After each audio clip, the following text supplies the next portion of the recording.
Selectmen's regular monthly, well, in this case, monthly meeting will come to order. The first order of business, well, for the information, those who may have tuned in at home and wondered why we weren't on at 7 o'clock and have just come on at about 7:15, is that we began actually this evening at 6:30 with a special executive session that involved matters of potential litigation. We've now come back into a regular session for our monthly meeting. It being summer, we only meet once a month instead of every other week the rest of the year. It's not on the agenda, but the normal first item of business is citizens' concerns for any citizen who is here that wishes to address us on a matter that is not on the agenda. Watching the people come in, I think I know what everybody's here for, and I don't see any citizens, but if I'm incorrect, any citizen, now's your time. Okay, not hearing any. The first item on the regular agenda is the Commission on Disability on a transportation issue, and I understand Lisa Franklin is your spokesperson. So Lisa, if you want to come up and sit here, or if you'd rather stand at that microphone, whatever is more comfortable for you.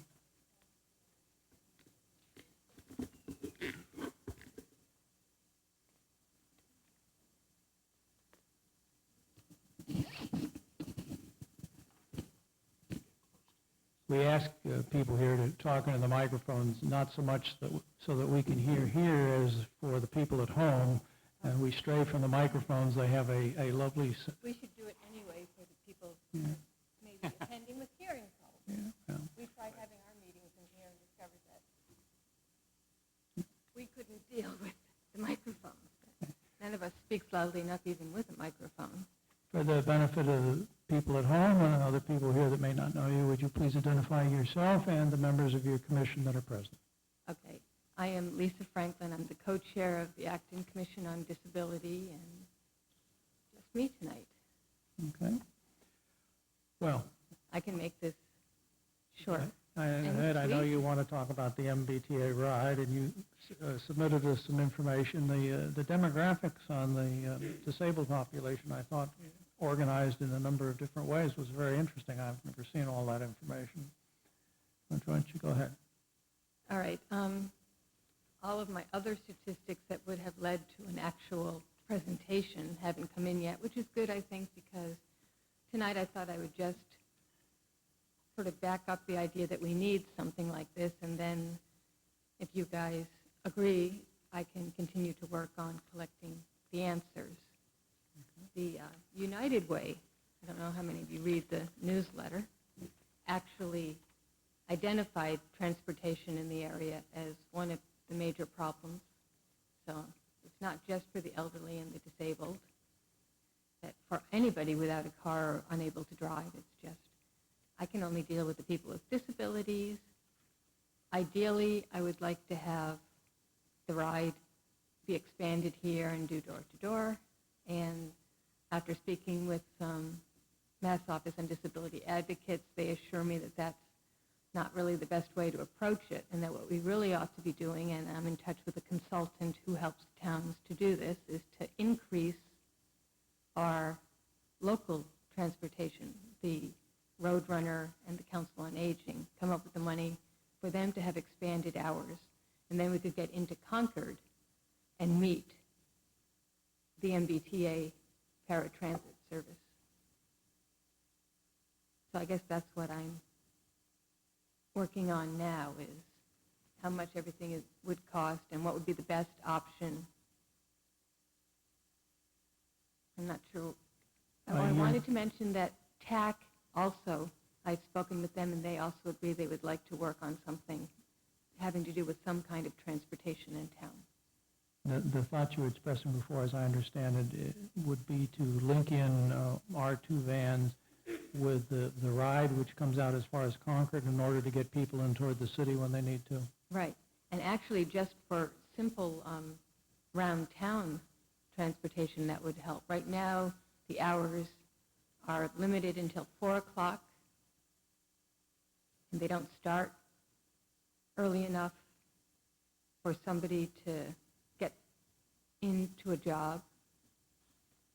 And, of course, you can't get home after a job.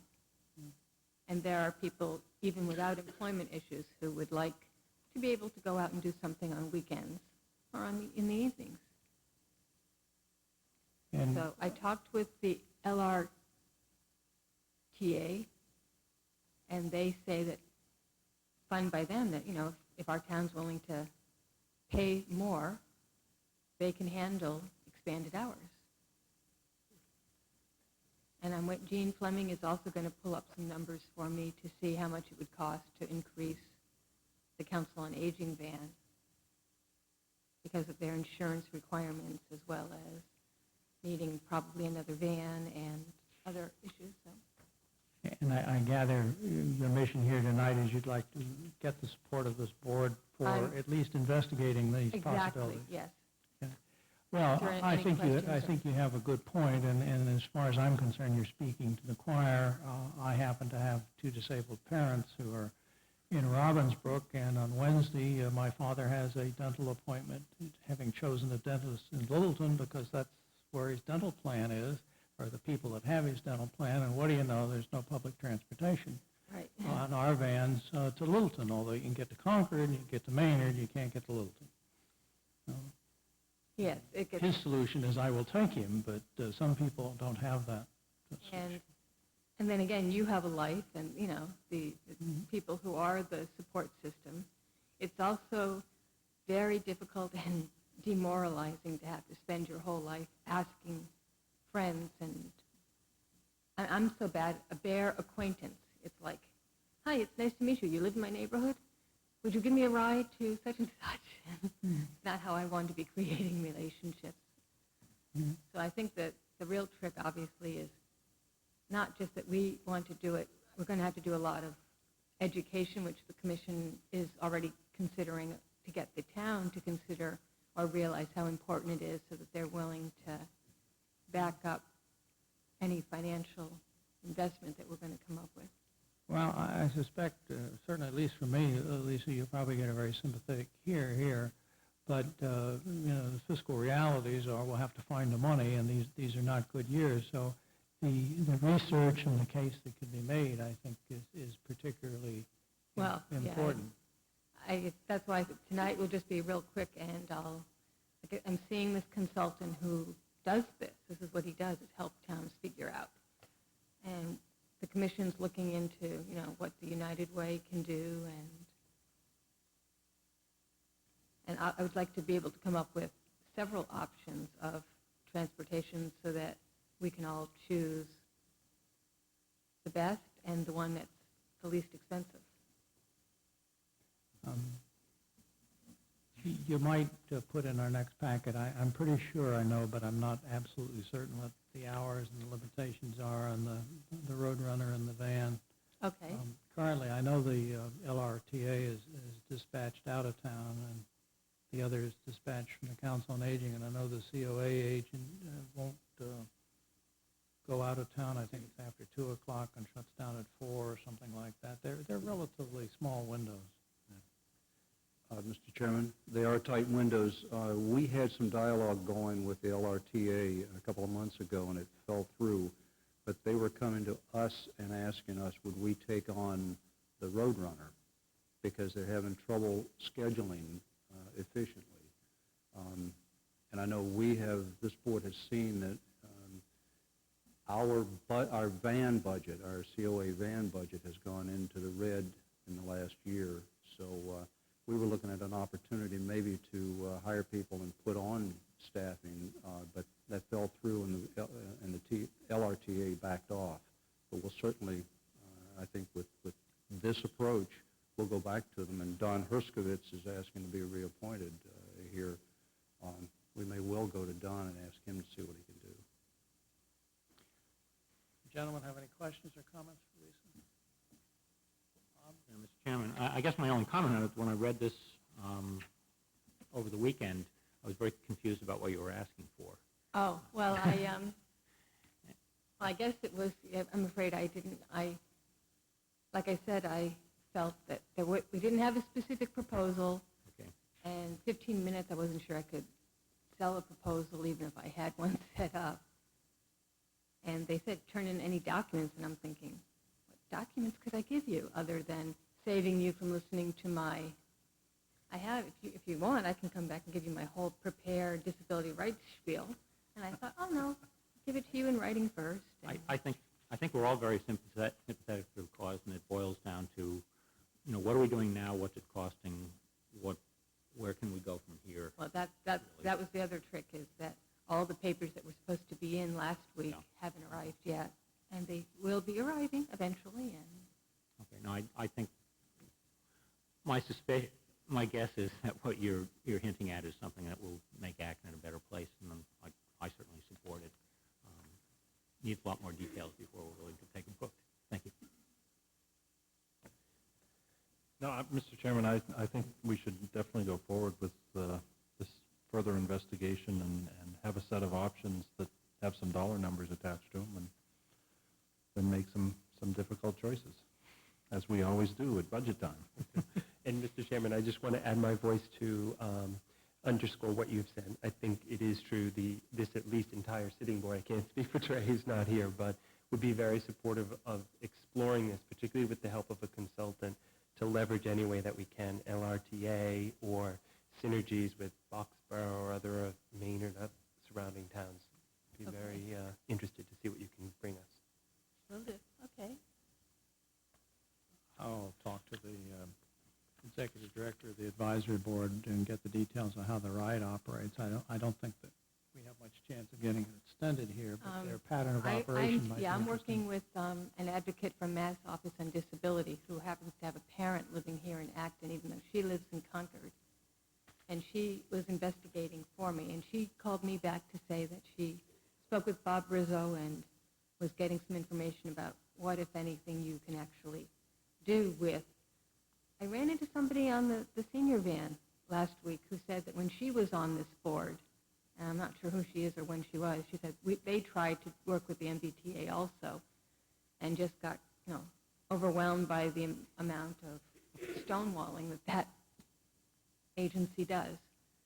And we on the commission are here to say we're used to dealing with people stonewalling us. We can deal with the MBTA, should it come down to that, but it seems to be that we'd all be better off just improving our local. Well, thank you very much for coming in, Lisa, and I presume you have a ride, yes, you have a ride I was home. going to say, yeah, if you want John to come in and testify to the difficulty of my either showing up for town meetings, and there are many people in town who are glad that I can't do it any more often than I do. Thank you, Lisa. Thank you. I'll talk to the executive director of the advisory board and see what we can find out about the ride in Concord. I think I'd get an answer at least. Okay, it's past 7:15. We had a site plan special permit, Margaret Nazario, 253 Arlington Street, which has been previously continued, and we've had a request to continue it again until August 16 at 7:15. Before we vote on that request for continuance, is there anyone here that was prepared to, or is here to speak on that? Okay, there not being any, we don't have to worry about taking any testimony at the moment. Could I have a motion? I move we continue the hearing until August 16th at 7:15. Seconded. Any further discussion? Hearing none, all in favor, say aye. Aye. All in favor, so we have 4 and 1 absentee, so we are continued on that. The 7:30, and by gosh, we're right on 7:30 item, the agenda is a question of plowing of private ways, and Mr. Tatar asked if you could essentially hire the town to plow private ways since we were not funding that with budget monies. Is Mr. Tatar here? Why don't you come on up? You can speak from the mic or there, whichever. We have to use the mic so people at home can hear us. Okay. Your name's Tatar and you live at? Nijan Datta, I live at 15 Wincliffe Drive, which is a private way. And first of all, I want to thank you for your prompt response to my emails, as well as Mr. Schubert, who was also very kind to talk to me on the phone. As you know, basically the plowing of private ways was denied after several years of plowing our roads. And the main point is the expense of it. I mean, if we retail it every street, I mean, we'd be talking $400 to $500 a household plowing our private ways. You know, in addition, I mean, we went through the expense of redoing our road at the request of the town manager. It cost us over $20,000 because we wanted the snow plowing every year. One suggestion that came from our neighborhood talk was because the town presumably purchases snow plowing wholesale rather than retail. I mean, one figure that Mr. Schubert gave me was 10,000, and I think somebody else mentioned 12,000. So I don't know what the actual figure is. Either way, if I take the higher number, 12,000, and I contact the dozen private ways there are, we could probably bring the household cost down from $400 to $500 a season, maybe down to $100 a season. I mean, that's the basic driving force here. And you brought up the issue of the legal issue as to how you take private contributions and provide public services. I don't know if you got a reply from your legal counsel or town manager on that issue. We're about to find out. Okay. One thing I could think of as a precedent would be just the other day, 4th of July, we had the fireworks. And my understanding is that Donlands provided the private contribution, and the town provided a whole bunch of services ranging from police and fire and all that. And you brought up the issue of town insurance. I would think that that event was covered by town insurance as well. So I think there is precedent for private people raising money for a specific purpose if money is the only issue. Well, money is the only issue as to those ways which we would plow. You do understand that there's certain private ways that don't meet the town standards, which even in the years that we appropriated and spent money to plow, we do not plow. Right. So I was going to propose that we follow the same procedure where the town engineer, I think the highway department, comes to each of our streets, and then we get a letter. I mean, I'm the contact person for my street. Every summer I get a letter saying that, do these things and we'll plow you. If we can follow the procedure where they just go down to the streets and, you know, tell us what we need to do, I can do the legwork of contacting each private way contact person. I'll get his name from the planning department if it's okay, and contact that person. So each private road can then decide whether they want to join us or not. And even if half of them decide to join us, it'll still be a significant savings per household for us. Mr. Manager, your comment. Mr. Chairman, we, prompted by the gentleman's question, sent the town engineer out to take a look at what their actual cost of plowing is, because it's kind of been mixed in the past. He's given me a report that the just over half dozen permanently private roadways that we've typically plowed: Audubon Drive, Brewster Lane, Drummer Road, Heron View Road, Meeting House, Nonset Path, and Wincliffe, which is where I think the gentleman lives, would total just $7 short of $12,000 annually. We received, not in time for your packet tonight, but some correspondence from council last week that we forwarded to the board over the weekend, basically indicating that they're uncomfortable with the plowing of private ways because it opens other potential doors, but we've done it in the past, so I don't see that as a big issue. We were looking at whether or not there are other liabilities for maintenance and so forth that are picked up, and council basically has said you can't be a little bit, you gotta go all the way. If the board chose to, though, we think that the cost of those roadways that I've enumerated would be about $12,000, and we could take a gift in the amount of $12,000. I've given the board even a little more conservative approach and said, let's isolate it, and if it runs over, which it has done in the past, we would go back to the folks. But I've also talked with a member or two of the board who said we ought to probably fix a number and then fix it the following year if that's the issue. Yeah, I would think that would be the way to do it rather than go back during that year. You understand that when we appropriate money for snow plowing, nobody knows how much snow we're going to get. That's basically, yes. Yeah, so we take an estimate each year, and actually the way the whole thing works, forget the private ways for a moment, If we, in mid-February, run out of snow plowing money and we have 3 more snowstorms, we still plow. We're allowed essentially by the state to deficit finance on that, but it comes off the top the next year. And we presumably would do something similar with the private ways. The 10 and 12,000, I'm surprised your estimate for budget was very close. Because the $10,000 and $12,000 are budget estimates we have generated in the past for plowing private ways. Comments or questions, other members of the board? Peter. Mr. Chairman, a question for the manager. I assume we can do this on a per-street basis so that if Mr. Detard is unable to get some of the private ways to agree, that we can sort of break out the costs appropriately? Actually have it broken down by street. Streets, okay. I think the other thing, just to protect us, and I assume we would do this, but just I will raise it to make sure, is that we would have some kind of a written agreement to protect ourselves as well as to protect the others.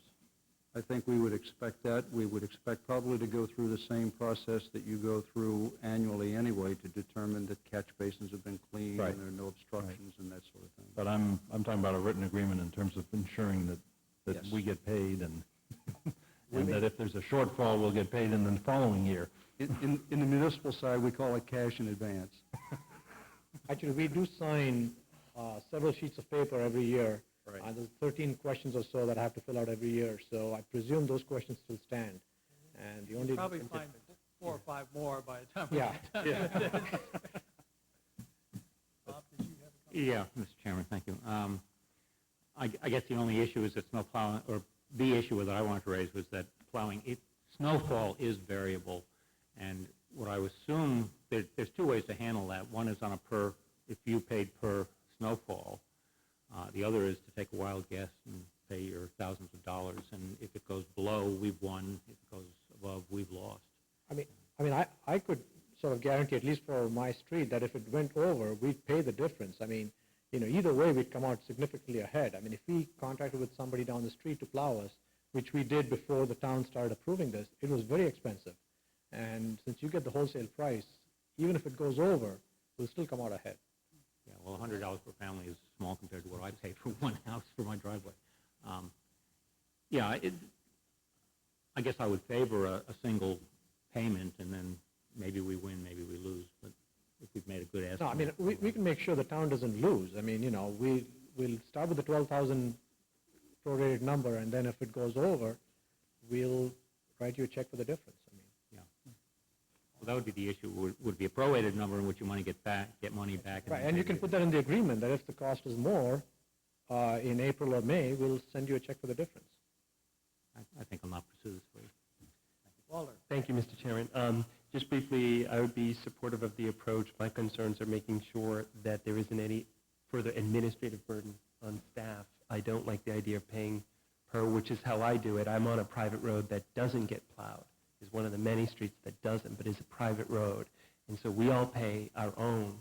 And what I would want to make sure is that there aren't added administrative duties to this that are put onto the treasurer's office. So I want to have the approach that is the most streamlined, and also make sure all of the town's rights are protected, because in a way, we're providing a service that we're really not in the business of doing, meaning it's a service beyond what I would consider our legal obligations are. And so I would like to see, under council's advice, not only a written agreement, but waiver.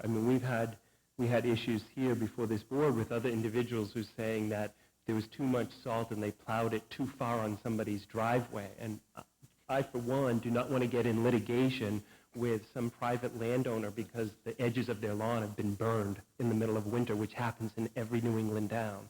So those, it seems maybe a bit overkill, but I want to protect us from those type of both claims and administrative hassle. Otherwise, it's not going to be worth it, even though, I would be more than happy to help out those streets that qualify by law for this type of plowing and help them out, in a very tight budgetary time. But this is one of those services that I'd want to make sure is kind of as clean and as neat as possible if we're going to do it. Before I suggest that someone should make a motion that we direct the town staff to work out appropriate arrangement for doing this.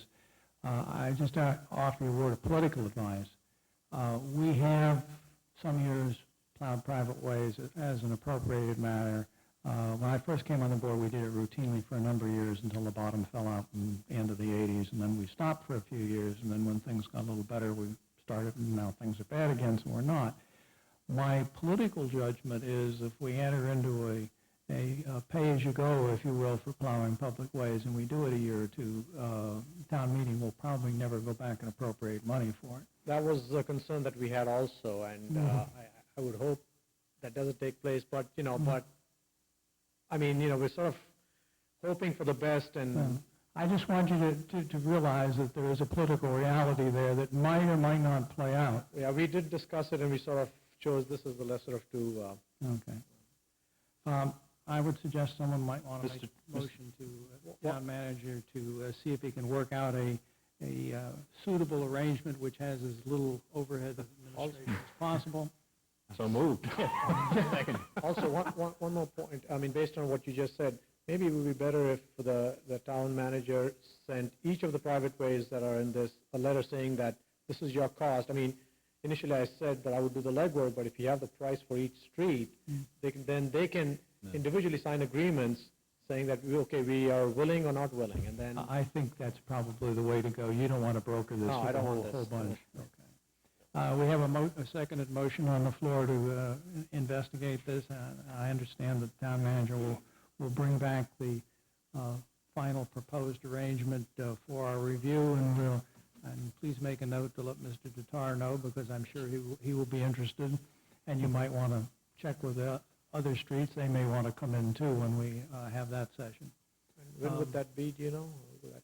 When would this be resolved by? I'll ask the town manager to let you know when it's on the agenda. My suspicion is this will probably be in the August meeting, which is 21st. It'll certainly be the August or the September meeting, I would think.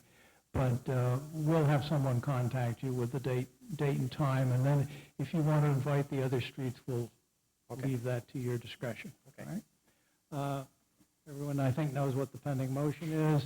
All in favor, please say aye. Aye. Any opposed? None. Ordered unanimously. Thank you very much, Mr. Thank you. Dutar. Appreciate it. I'm sure we'll see you again on this. Thank you.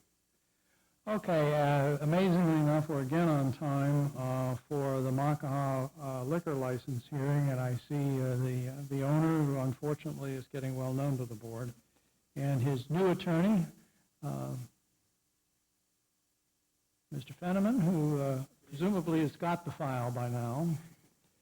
And this comes about because we had two of the district attorney's letters indicating that particular individuals who've been accosted by the police in a public way in a condition of intoxication have identified the Makaha as the source of their intoxication, although we sometimes deal otherwise with such letters.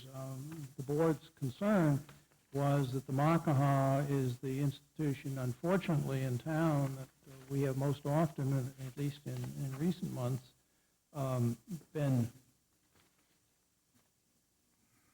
how would I put it, presented with alleged infractions.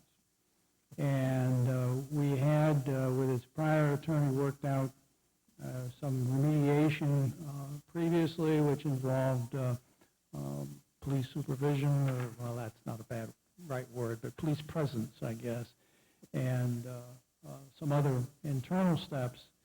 And seeing these two letters, we thought it immediately appropriate to have Makaha and counsel back, and it's been delayed because Mr. Fenneman was, unfortunately, with the demise of the former attorney, new on the case and didn't have the file. So the fact that some time has elapsed was not of our choosing. I think probably it would be appropriate in the circumstances to hear what Makaha proposes to do to avoid this in the present future. You know what I mean. Thank you, Mr. Chairman. I will note that one can always argue about the veracity or accuracy of these types of statements in court. Nevertheless, there have been two statements. And one of them was an Acton case, and the police report, I would say, is not incompatible with the liquor originating there. And given the past history, we are concerned, and we have basically asked you to come in to discuss with us why we should not in some way curtail or narrow the license if basically the message hasn't gotten across before. So the floor is yours, and let's not spend a lot of time on the veracity of the reports or the accuracy of the reports. We will agree that it's not live testimony, and they could be amiss, but there are two of them, and we have a past pattern here. Thank you. I appreciate that, Mr. Chairman, and I want to thank the board for their consideration in granting the continuance. I have big shoes to fill from Attorney Deemer, and it did take a while to get up to speed looking through his file, and I do appreciate your consideration, as well as the early agenda time tonight. I know that you have a rather full agenda. We can fix that the next time. Well, we'll see how it goes tonight. I would note for the record, I will not dwell on the two complaints that came from the district attorney's office. One of them did note that a restaurant was perhaps in Westford, and it's written on there Westford, and I know the board is up to speed on that. So whether that it was a Chinese restaurant in Westford or Acton, I think that we can all agree that this restaurant has had issues in the past and has certainly been addressed most recently in 2002 with Attorney Deemer. Having gotten up to speed on the remediation and the efforts both by the board, the town, and the restaurant in that regard, looking forward and looking ahead to tonight, it was a difficult challenge for me to see what we could do to show this board and this town the good faith efforts of Mr. Chang. I've had several long discussions with him about what kind of efforts we could undertake in order to show the board that he does understand certainly the consequences and the ramifications of these continued violations coming to their attention. I would note for the board that Mr. Chang does not feel singled out. He understands that this restaurant, even prior to his ownership, did have somewhat of a pattern of violations, and understanding he's owned this restaurant since 1997. The series of violations that culminated in the hearings in 2002 were obviously very serious and somewhat different from what is before the board tonight. And the two violations that have come before the board, I believe, were in October as well as January, so we are dealing with violations several months ago. I discussed with Mr. Chang, and you're certainly welcome to inquire of him, what he can do to show this board proactively, understanding that there's a lot at stake here as far as his business goes. I would note, with the introduction of the non-smoking state law, that he has seen approximately a 30% reduction in his business based on the location in his restaurant or bar area being one of the few in town where smoking was allowed. Now that that's not, I think we're seeing a certain reduction in that. So, and I know it's not this board's intent to reduce his ability to make a living, but and obviously to ensure the public safety. We discussed the presence of a police detail, as was conducted earlier back in 2002, which certainly had an effect in two ways. It had an effect on people, I believe, drinking responsibly and leaving the establishment after drinking responsibly, but it also had a corresponding reduction in Mr. Chang's business, whether that was from fear, deterrent effect. As a former police officer, I hope it was from fear. We get complaints about policemen delivering things on doorsteps, so we understand. And then it's certainly, economically, Mr. Chang and I discussed, the reduction in his business, the cost of a police detail being cost prohibitive, in contrast to being shut down or a reduction in his hours. There certainly is a corresponding effect there. So that is on the table. It is an option that Mr. Chang has weighed. Also, his doorman, the ability to have someone has been rather difficult to hire someone that can do the duties of a doorman, somewhat tedious and boring, standing at a door for several hours, but that is certainly as well as an option. I certainly can't improve upon Attorney Deemer's efforts. I think his remedial efforts and his working with the town and coming up with a solution, and some of the things that were put into place are still in effect. The signage is still in effect. The drinking policy is still in effect. The employees have attended the TIPS program. I did do some research on other types of educational efforts. The Mass Restaurant Association does offer a course called Barcode. I assume it's similar to the TIPS program, and I'm awaiting some efforts or some information on exactly what kind of effort goes into that course, whether it's more intensive than the TIPS course.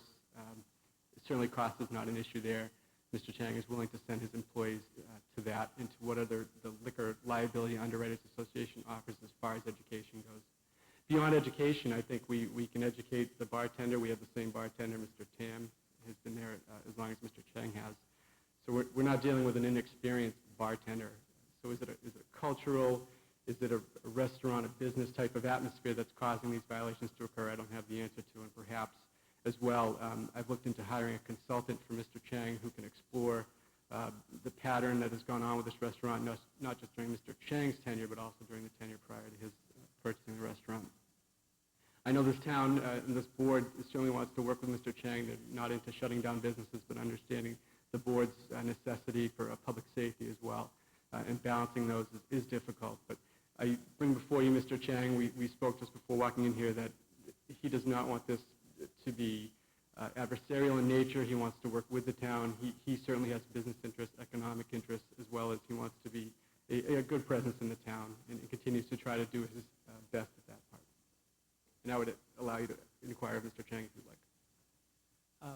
I think you're right, that there probably is some long-term cultural thing here, and that the word perhaps is on the street if you want to go have one more perhaps than you should have. The Makaha is a good place, which may make more people assailing the barrier, if you will, but of course we're interested simply in the barrier being maintained.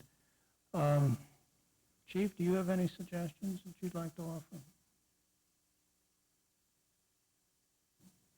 My only hope is that the 30% of his clientele that are not going to the business at this point will help in his efforts to keep the problem to a minimum. I am encouraged by the fact that the restaurant manager calls whenever there's a problem. There's been a dramatic increase in that type of response, so I have no complaints from that point of view. I think there is probably a knowledge on the street that there are places where you can go and get served more than others, and I think that's what he needs to address. The fact is that Chinese drinks tend to be rather potent as well, and large, so that's something he may want to consider. Obviously, you know my feelings on police details in liquor serving establishments. I would not like to go back to that, but I will leave that up to the board, obviously. Other than that, I think that Attorney Fenneman addressed it pretty well, and whatever the board decides, I'll go along with. Thank you, Chief. I would note for the record, Mr. Chairman, as the Chief mentioned, that there seems to be a break in the wall of silence as far as calls from the restaurant goes for assistance to the police department. I did make a quick note of looking through the records of 5 incidents just since March where the establishment management has called the police for assistance, whether that's for a customer who wouldn't pay a bill, someone who's being unruly, all the way to someone who was showing a handgun in the restaurant or in the bar area. Mm-hmm. And the police were called immediately by management, and I would note that for the record. Well, we're delighted to hear that, because that was one of the things that I remember we tried to impress upon Mr. Chang, that they needed, if there was any doubt at all, to call the police rather than let somebody just walk off, perhaps with a problem. Loud and clear on that. I don't know a great deal about how liquor establishments are run, or what even the law is in that regard, other than the prohibitions about intoxication. I wonder perhaps if some form of videotaping people coming or going or in the restaurant would be a deterrent to going out tipsy, and it certainly might protect Mr. Chang if someone is apprehended someplace and it's alleged that he or his staff have not acted appropriately, and the very presence of a non-concealed camera might be a deterrent. I'm not surprised to hear the substantial decrease in business with the new smoking regulations, but I have a feeling that much of that will be recovered after the drinking smokers encounter their first winter, and we'll probably get back to pretty much the same drinking population. So I think that we'd have to consider that a temporary phenomenon, and of course it's not directly relevant anyway. I want to ask any members of the board if they have any comments or suggestions. Thank you, Mr. Chairman.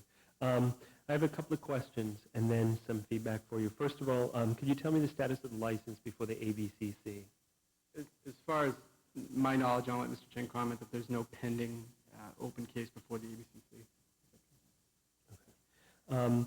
A couple of your comments actually give me greater pause for concern.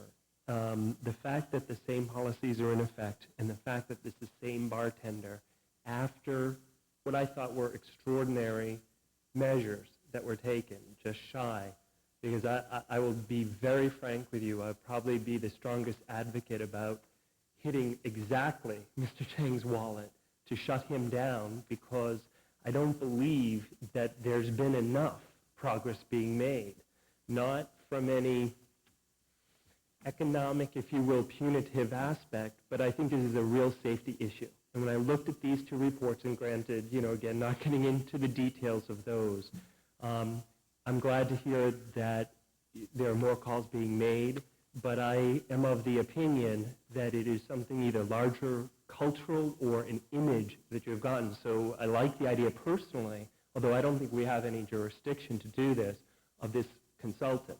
I think Mr. Cheng needs to get the message loud and clear that you need to change the way that you do business. We have many other establishments here in town that do not have this record. They just do not. And given the last steps that were taken, for me, those were clear, due notice, progressive, if you will, discipline. And I, for one, am more than prepared to suspend this license for whatever it takes so that that message gets across. I think that the roads are bad enough, if you will, with accidents, and putting further drunk drivers on them, for me, is a travesty, an absolute travesty.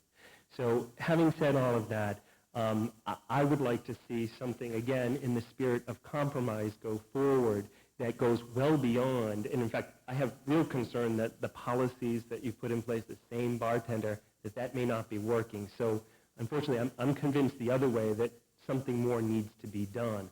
I'm more than open to the concepts and ideas of how we do that. I'm not interested in shutting down any business, but I am interested in every business being a good neighbor. And you sell a product, and you make a very large profit off of that. And there are people who, unfortunately, in this world are alcoholics or are attracted to that product. You have an obligation to the rest of the citizens who do measure the way that they drink and don't go out on the road drunk driving to oversee that. That's how you make a living. So that obligation needs to be much more forthrightly addressed, and I think with more of an image change, which can go as much, I think, as the chief said, to the largeness of the drink and the potency of the drink. I think he's absolutely right, because when you look around to the different types of restaurants we have here in town, why is it that it does attract? And so there is a vicious cycle with that. So I think you're on the right hook, and I understand you're coming here in very good faith.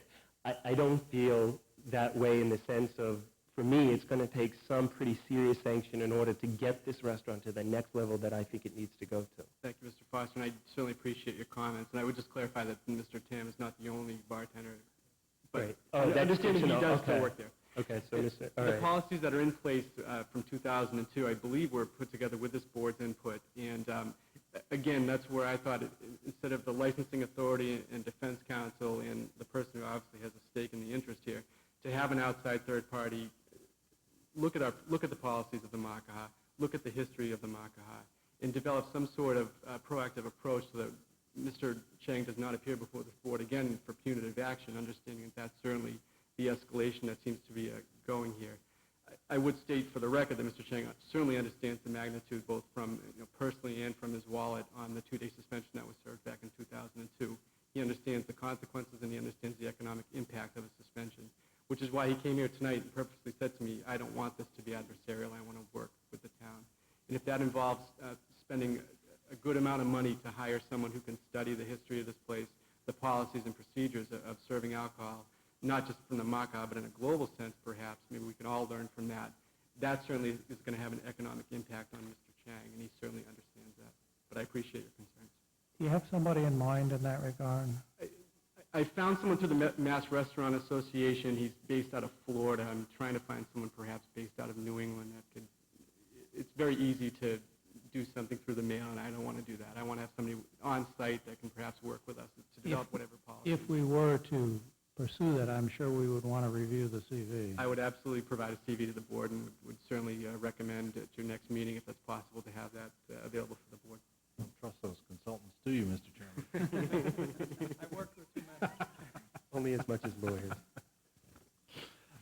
Thank you, Mr. Chairman. I share some of Walter's concerns, quite frankly, particularly hearing about the same bartender being there and continuing problems.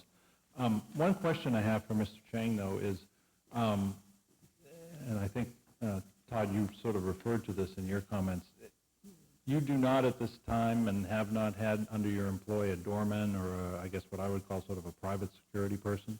Right. Well, how long has that been the case? Probably up the last hearing here, we have a 3 or 4 months continuation with the doorman here. And then after that, we have the problem of hiring them because it's not a full-time job, and we have to hire someone to the part-time. And a lot of times they call in, they said they cannot come in and things like that. That's why, and from that time, we put in our own people to do that. It seems to me, maybe my recollection is wrong, but it seemed to me one of the things that we had agreed to in terms of working this out, that going forward there would be this person there to sort of oversee things and provide, I guess,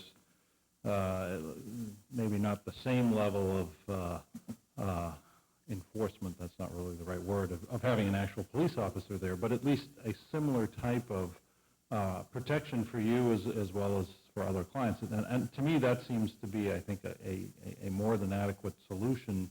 And if that's not been in place, that concerns me greatly. I'm also, frankly, intrigued by the chair's suggestion of installing videotape equipment. I think that is something worth investigating. I'm intrigued as well, and I think it is worth something that we have not explored or thought of. It certainly is an option that has not been explored by the board. But I am very concerned, and I can assure you that if we see Mr. Chang again, that I think there will be action taken to suspend the license. So I'm encouraged by what I've heard tonight, but I'm still somewhat skeptical, I guess. And just for the record, I did find my notes that Dr. David Benjamin from Chestnut Hill is the name of a local person that I've not got a CV from yet, but I will provide that information to the board. Bob, you have anything you want to add? Yeah, I guess you said you've recently started, or the implication of the chief is that you've recently started more effectively enforcing and calling for police help.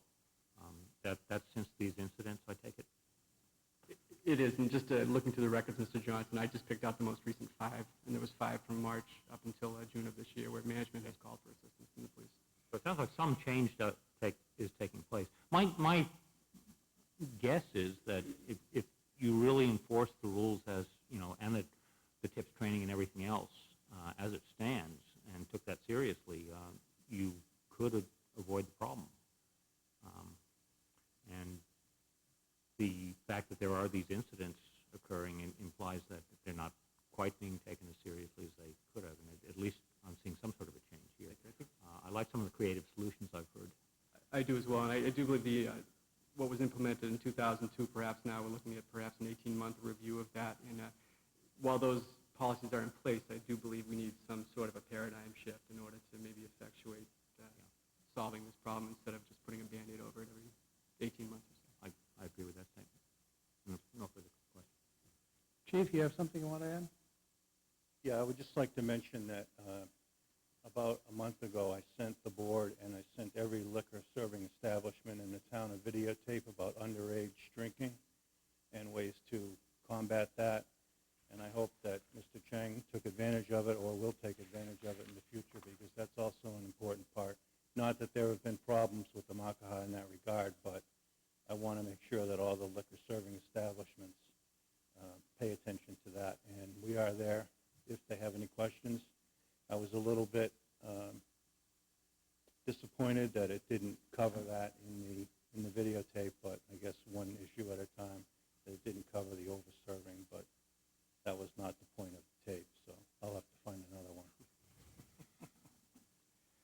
Well, it seems to me, Todd, that we've had a constructive discussion here, but we have a couple suggestions pending from both sides of the table. And I think it would be appropriate, Mr. Manager, if we schedule this again for the next meeting, which is in August, and have these gentlemen back and tell us what they have done and are doing as a result of this conversation. Is that fair enough? That's very fair, Mr. Chairman. And if you are suggesting a consultant, I'd like to see the CV and I'd like to see it before the meeting. Absolutely. As soon as I receive it, I'll forward it through the manager to the board. Somebody's trying to get my thing. Oh, okay. Anybody else have anything else? All right, we'll put this over, and the staff, Christine, I'm sure will advise you of a time. And of course, you know how closely we sometimes adhere to the time schedule. As always. We try. Thank you, for Mr. coming Chairman. in. Thank you, members of the board. Our next item, actually two items, is at 8 o'clock and 8:10, and we're almost to the second one, is the Natural's request for expansion of hours, the old hours, for 10 to 2000, 7 times a day. They wish to open in the morning to provide a light breakfast, and they wish to have an entertainment license, which I didn't make a note about. Let's see. I'll have to read the same thing on that.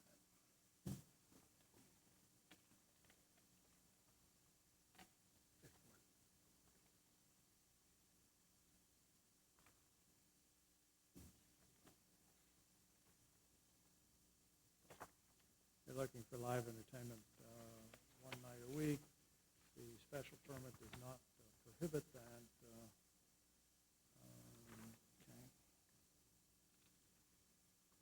Do I infer from the memo in the file that the special permit doesn't prohibit it, that we don't need to grant them anything in that regard?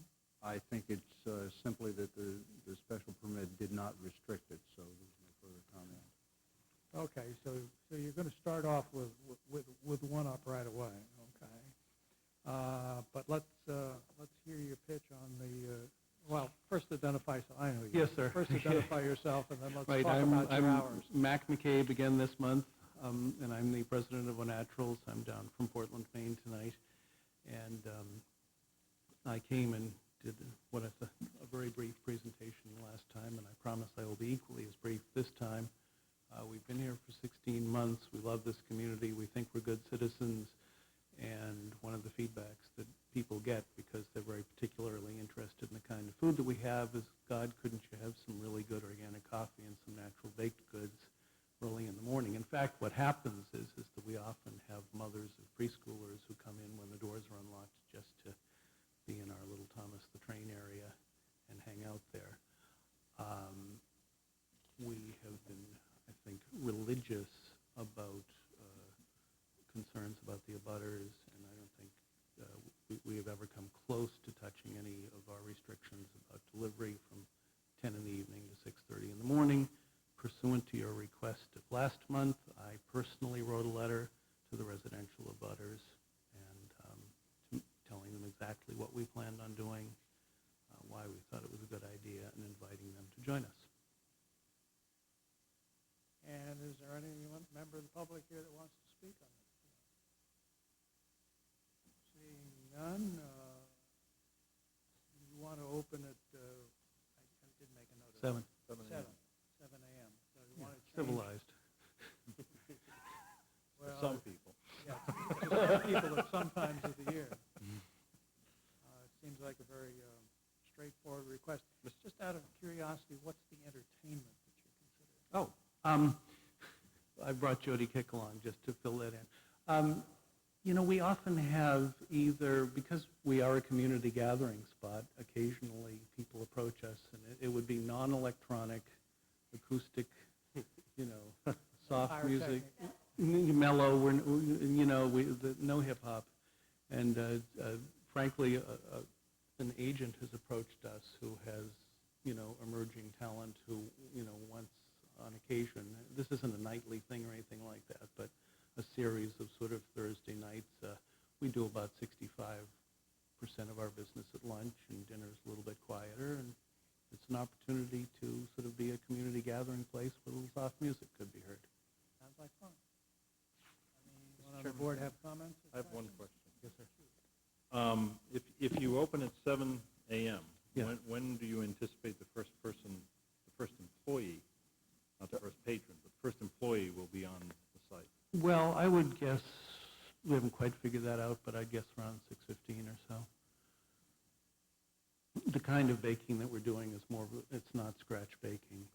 It's basically baking something that's already been And prepared. you're aware of all the other restrictions pursuant to your lease about operations and that sort of thing before 6:30 in the morning? Oh, yeah. And anyone who would be coming in, the only access through the alarm system is through the front door, so that the back side of the property, which is where the abutters were particularly concerned, I can't imagine we'd be getting out there till 8 or 9 in the morning anyway. Any other board comment? Do I hear a motion? I move to approve the request to expand the hours to open 7 days a week at 7 a.m., closing Sunday through Thursday at 8, and Friday, Saturday at 9, and to permit the entertainment as described once on Thursday evenings. Second. Any further discussion? Hearing none, all in favor say aye. Aye. Any opposed? There are none. Thank So you, gentlemen, ordered. Thank and you, I've got sir. you back on schedule. Yes, this is an amazing night. There must be something wrong. Now you- Brings us now to you say. 8:15, and we finally gotten around to a planning committee for the Morrison property. Trey Schupert's been deeply involved in this, and is unfortunately unable to be present tonight, but has provided us his recommendations in the form of a plan, and since not everyone in the room has that, I think we'll open this segment with my just reading it. Morrison Farm property on Concord Road was listed as the highest priority for town acquisition in both the town's master plan and the open space and recreation plan. In late 1996, the property became available for purchase by the town through its 61A first right of refusal option. The 1979 town meeting and capital override ballot vote, Acton voters appropriated $1.3 million to purchase the 32.56-acre Morrison Farm. In addition to purchasing property, the town meeting also zoned the Morrison farmland parcel for general municipal, which could include a variety of municipal uses. A planning effort preceded the 1997 annual town meeting to determine what types of uses could be feasible on the Morrison property. The conceptual use plan was prepared and showed that the property could support at least 2 playing fields in the upper meadow area immediately behind the barn, and they could support necessary parking on the site. During town meeting, proponents for the purchase of the Morrison property noted that due to the unique features of the parcel, the property could support a variety of uses, especially recreational activities. In addition, the East Acton Village Plan, January 2004, urged the playgrounds be considered as an additional use for the property. Although the property was purchased in 1997, Mrs. Morrison retained the right through a life estate to continue to live in the farmhouse. In 2003, Mrs. Morrison vacated the farmhouse, and it then came under control of the Board of Selectmen. Since that time, citizens have begun to use the property for walking, hiking, horse riding, bird watching, and plant and wildlife observation. A number of citizens have come forward advocating for the construction of badly needed playing fields, while other citizens have advocated for the complete preservation of the property. Rather than initiate a process to appropriate funds to develop some of the property, the Board of Selectmen has decided to appoint an advisory committee of representatives of various constituencies. Mind you, this is Trey's recommendations. Representatives of various constituencies interested in the future uses and/or preservation of the Morrison Farm property. This advisory committee will have the principal mission to develop a master plan for the Morrison Farm according to the intent of the purchase of the property at the 1997 annual town meeting, and according to the following goals set forth by the Board of Selectmen. Again, these are Trey's recommendations. And his recommended goals are: 1, to provide for active recreation, slant play space, pair in 1 or 2 soccer slant play fields, preferably in the upper field area behind the barn, close parent period. 2, maintain the existing system of walking trails and construct a trail connection to the future Freeman Rail Trail into East Acton Village. 3, preserve the lower meadow areas bordering Ice House Pond, woodland areas, and other environmentally sensitive areas on the Morrison property. 4, preserve the characteristics of the Morrison Farm and the views looking at the property from Concord Road. 5, provide space for equestrian activities such as trail riding. 6, provide for community garden space. 7, provide space for a playground. 8, determine the future use of the farmhouse, barn, and any other outbuildings. 9, prioritize any development plans and include cost estimates and general construction timelines. Board of Selectmen has been granted CPA funds for the purpose of engaging a land use consultant to assist the Morrison Farm Master Plan Advisory Committee, town staff, and Board of Selectmen to develop the Morrison Farm Master Plan. Again, Trey's recommendations, the specific mission of the Morrison Farm Master Planning Committee is to prepare an RFP and select a land use consultant to assist in the preparation of a master plan. 2, review all available information and data available about the Morrison parcel and update the information as appropriate for reference during the development of the master plan. 3, prepare a comprehensive Morrison Farm Master Plan that is A, consistent with the vote of the 1997 annual town meeting, B, achieves the goals of the Acton Board of Selectmen to the extent feasible, C, leverages the unique features of the property for the benefit of future generations. He recommends the Morrison Farm Master Planning Committee consist of 10 representatives of the following boards, commissions, and citizen interest groups, 2 selectmen as co-chairs, 1 Recreation Commission member, 1 Youth Land Adult Recreation League representative, 1 Cemetery Commission member, 1 Conservation Commission member, 1 Acton Conservation Trust member, 1 East Acton Village Committee member, 1 abutter, 1 at-large representative. The committee will meet on a regular basis. Meetings will be open to the public. As such, any interested citizen may attend committee meetings. The committee will keep minutes of the meeting, and once approved by the committee, these meetings will be forwarded to town clerk for filing and public inspection. The committee primary staff support from Tom Tidman, Director of Natural Resources of the Town of Acton. Additional staff support will be provided if necessary under the direction of Town Manager. As with the previous planning efforts, it is anticipated the committee will seek out broad citizen input and recommendations through public forums, site tours, and newspaper articles. Additionally, committee co-chairs will update the board members and the public about the committee's process at selectmen's meetings. An anticipated master plan can be completed within 10 to 12 months, and upon its completion, the plan will be submitted to the Acton Board of Selectmen for adoption. It is emphasized that implementation of any of the recommendations of the Morrison Farm Master Plan must be prioritized with other municipal needs, priorities, and available financial resources. That's the end of the writing that Trey has provided us. As we've indicated earlier, when I think not everyone was present, Trey is unavoidably out of town on business, and in the long term, probably should not be appointed to the Master Plan Mr. Chairman? Committee. The manager and I have discussed these recommendations, and I think the two of us are a little uncomfortable with the inclusion of the Acton Conservation Trust, in as much as they're not a member of the official family. I'm sure they have people that would like to follow and participate before this, but Mr. Chairman? that's the way the recommendations stand with comment. Yeah, I'd like to comment that Trey's the primary author, but I was involved in a lot of this in an iterative process, and Tom Tidman had some significant input also. I would like to suggest, instead of the Conservation Commission, because of its situation, the land stewards might be an appropriate body to supply. Yeah, I think that's probably, you're talking about it in lieu of the Town Conservation Commission. No. I'm sorry, Conservation Trust. Yes. Yeah, I think, frankly, the land stewardship, and we've had an expression of interest. Right. And then I'd also like to comment, I did speak to Trey about 2 hours ago. He does feel it's appropriate for him not to be one of the 2 selectmen. I assume I will remain one, and the other one is up for grabs. And I know Walter's had a lot of conversations with me about it. I don't know who would be most interested.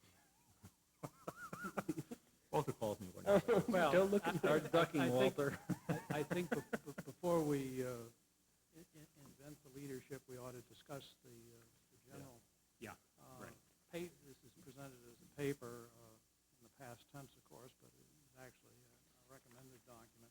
Right. And, I think is commendably comprehensive, and I talked to Trey about it, and he, of course, made sure that I was aware that you were interested and involved, and I already have you written in as being on it, so try to get out of it.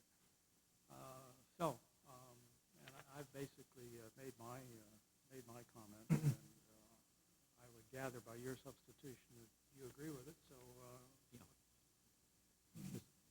Walter?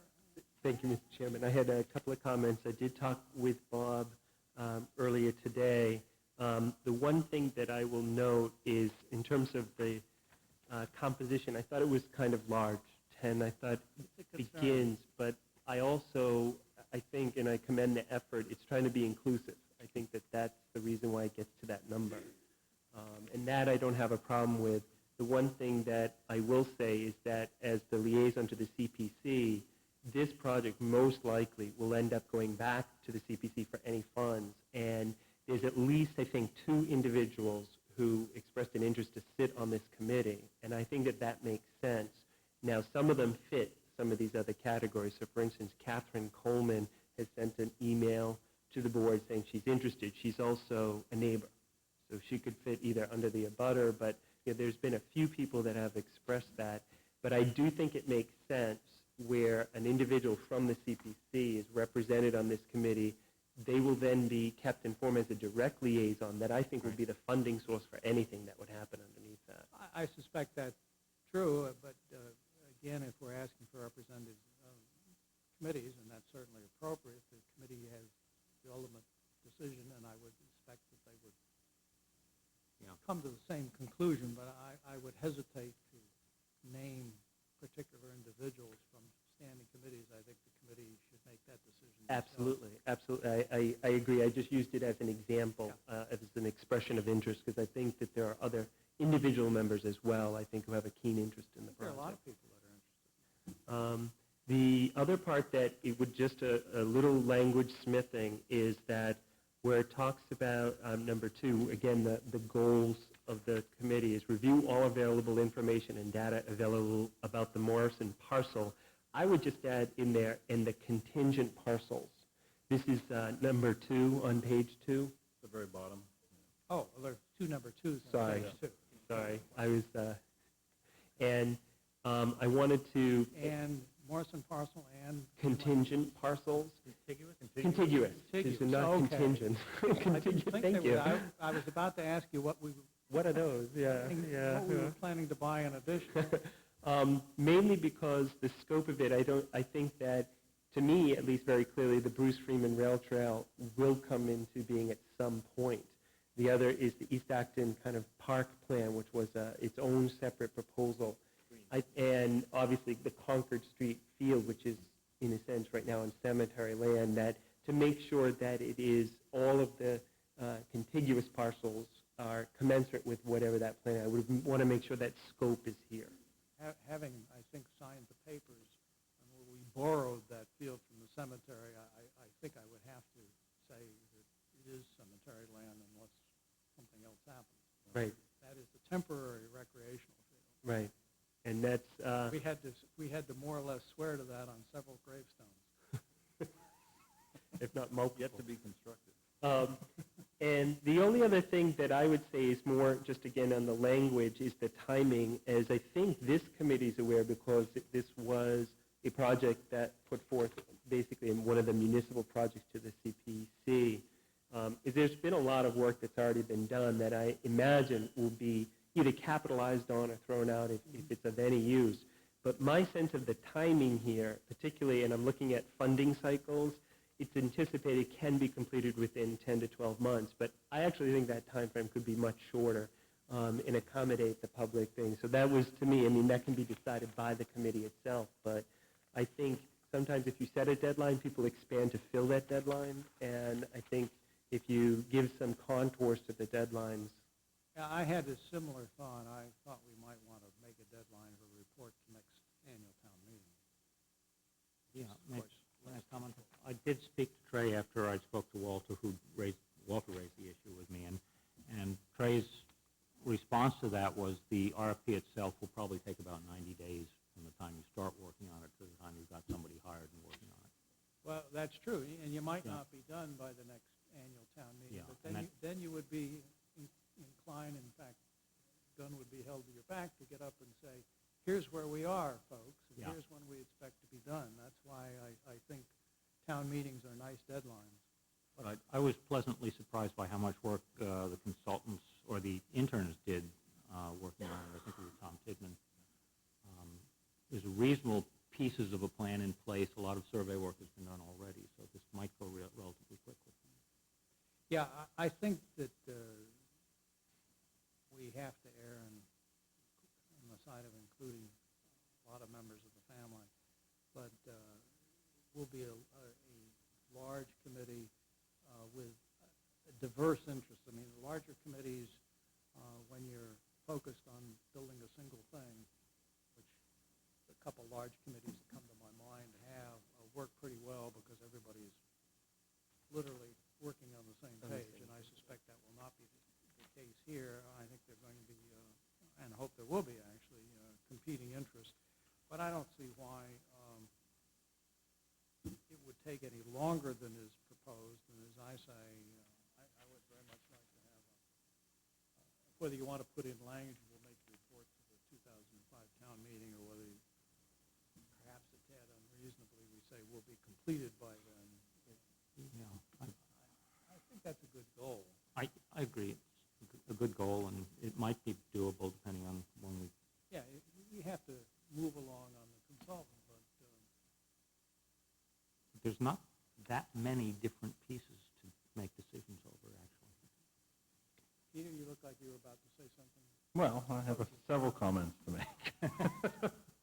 After Trey sent this out, I sent him an email back saying I thought he'd done a very good job, and I didn't realize, Bob, your handiwork was here too, but I commend you both because I think it's a very good document.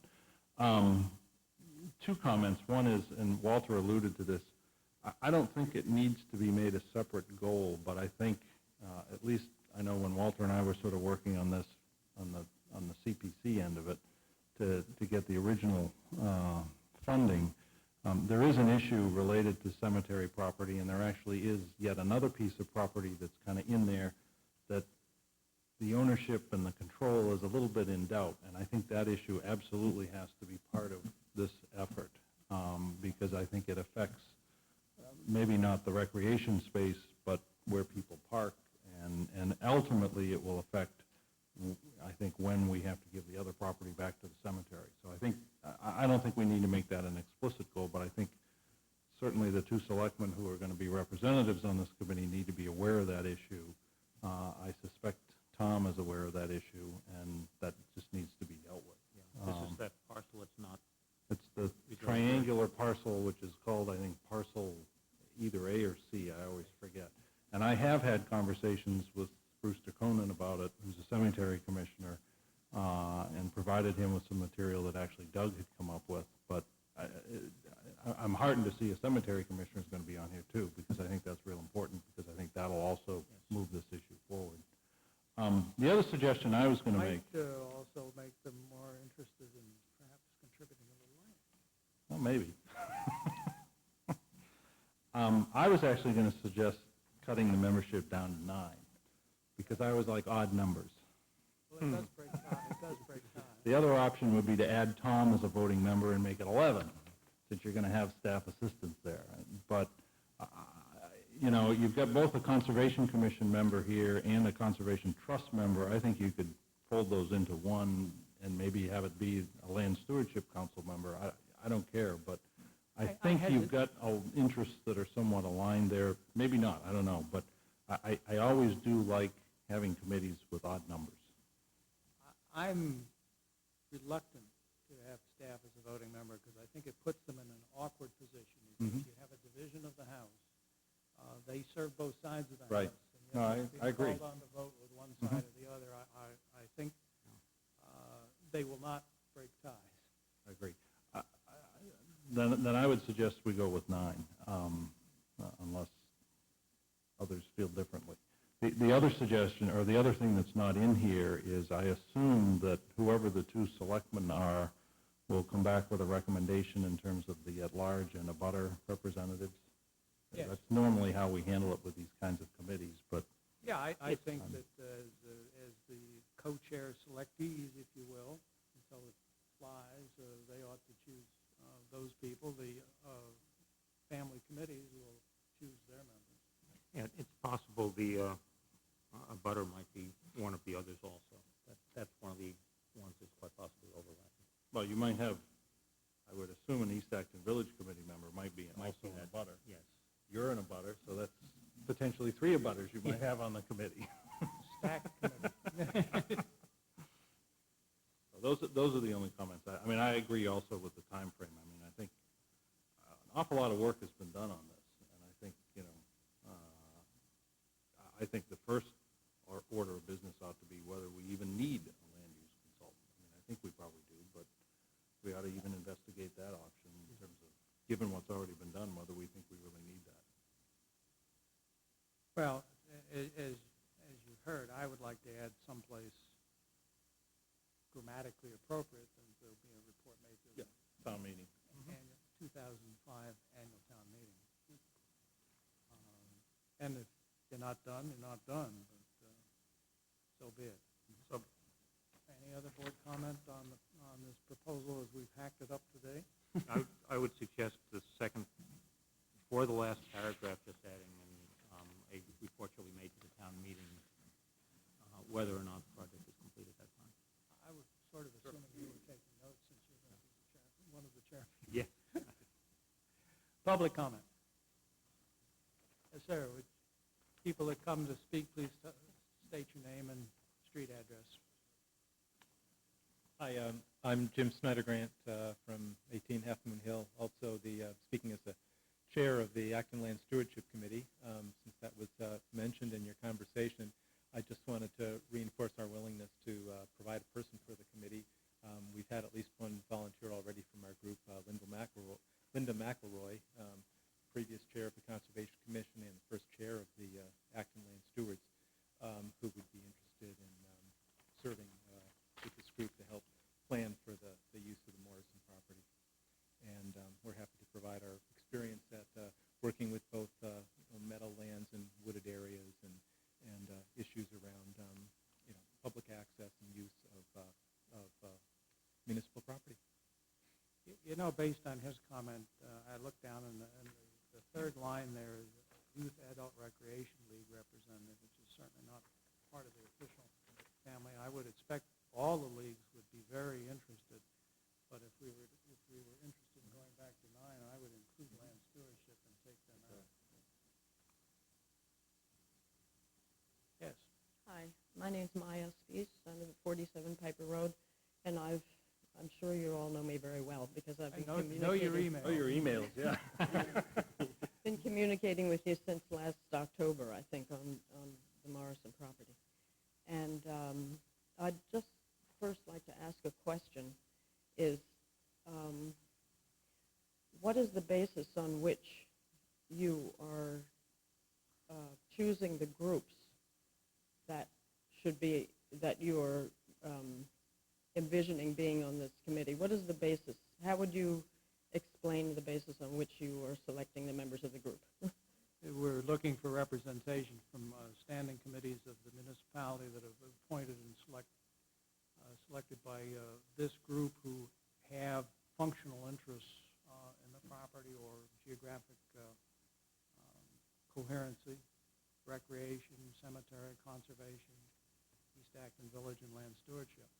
All part of the members of the official family, and the 2 selectmen would be co-chairs, a butter, and an at-large citizen representative. We always throw in one of those people. And we expect that there'll be a lot of people who function in front of this.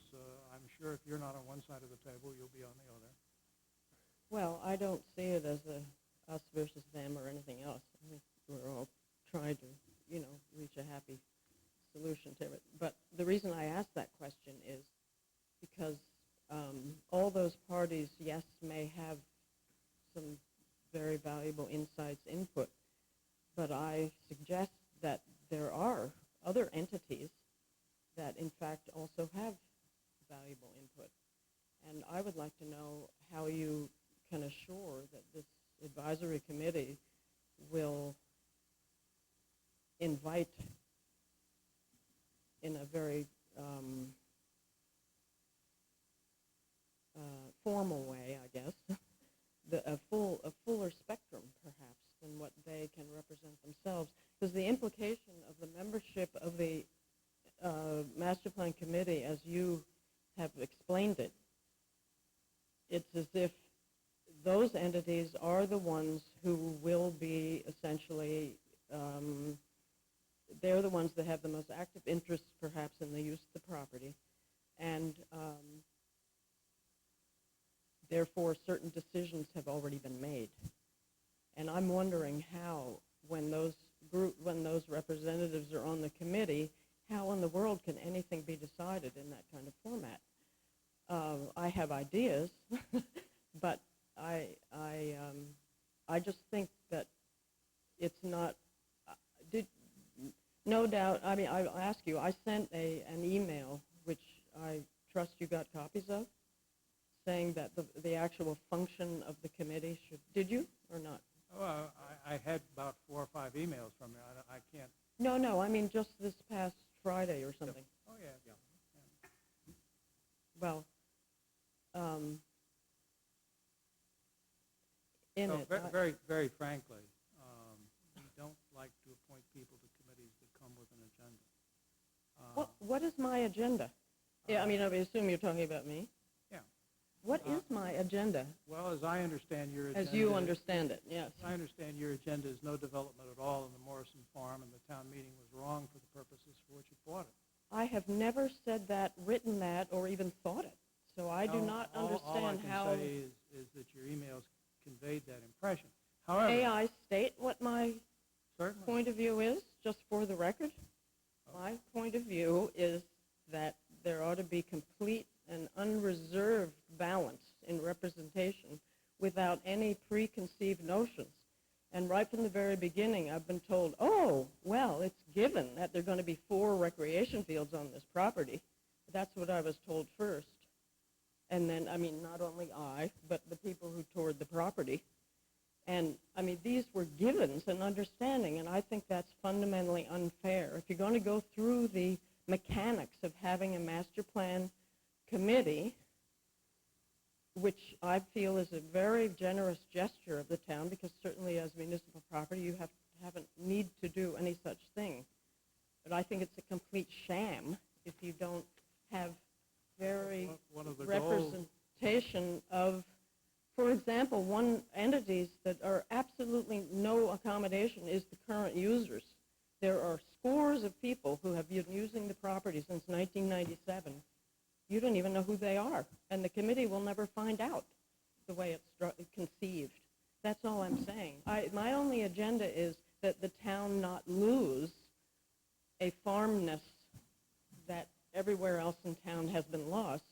I mean, certainly a recreation field, yes, whatever. I don't have a preconceived notion of how it should be, but I think there absolutely needs to be a completely balanced process and not assumptions. For example, this master plan of Tom's that he did, had done in '98 or whatever, if you're going to start with that, why do it at all? That's my point. And I think it's an extremely valid point, and I know that there are other people that agree with me. I may be a woman, I may be a non-lawyer, I may be this and that, but I do have extremely valid points. I'm certain that is the case, and we would anticipate, first off, I'm not sure you won't end up on the committee, but because there are a couple slots yet to have people put into them. Well, nobody's got a person into them except one selectman at the moment, and by the way, it only mentions 1 or 2 fields. But the advisory committees or master plan committees like these thrive on public input. I have done a number of these. If you wanted to find out who the most active person and who spoke the most and who probably had as much influence as anybody in town on the long-lived sewer project, for instance, the sewer action committee, was never a member of the committee. The lady came and was more knowledgeable than most of the members of the committee and probably had more influence than most anything else that happened. Did she want to be a member? She never applied. Okay. And didn't become active until actually we were set up and functioning, so I presume not. Would you want me not to be on the committee? Pardon me? Would you prefer that I not be on the committee because you think I have some kind of something or else? Don't really Some care. agenda that doesn't fit in with Ma'am, the other? I really don't care one way or the other, because Do you think your voice will be heard in the process. Now, whether it's a voting... But I've been speaking since October, and You've I been asking genuinely... to be appointed to the committee since October, and No, not I think per se. it is not the judgment, probably, I can't speak for anybody else, that we're going to name you to the committee tonight. The two chairmen will name will interview, presumably, I don't even know that, the abutter and the at-large representative. I don't think you necessarily, if you're in a butter, I don't think you necessarily drop that other one. Right. There's going to be two citizen, if you will, members of the committee. But we are not proposing to name the friends of anything as a member of this committee. Friends of anything? Well, as You mean advocates for Morrison Farm? Yeah, you represent... Advocate, no, there's no word friends in there. Well, Advocates for Morrison Farm, well, but that's an email that list. phrase was in one of your emails, which is why I used it. That's an email list. No, Friends is something else. That's a fundraising capacity for something that's established after the fact, like Friends of the Arboretum, Friends of the Library. Yeah, that's the way it's generally been used in town, I agree. Yeah, but I'm not saying that I want to be at the committee or anything else, but I think that Trey has written a memo, and you are basing the formation of the committee on the memo. The memo on the whole is excellent, but basically your minds are made up before, there's been any other input in the memo.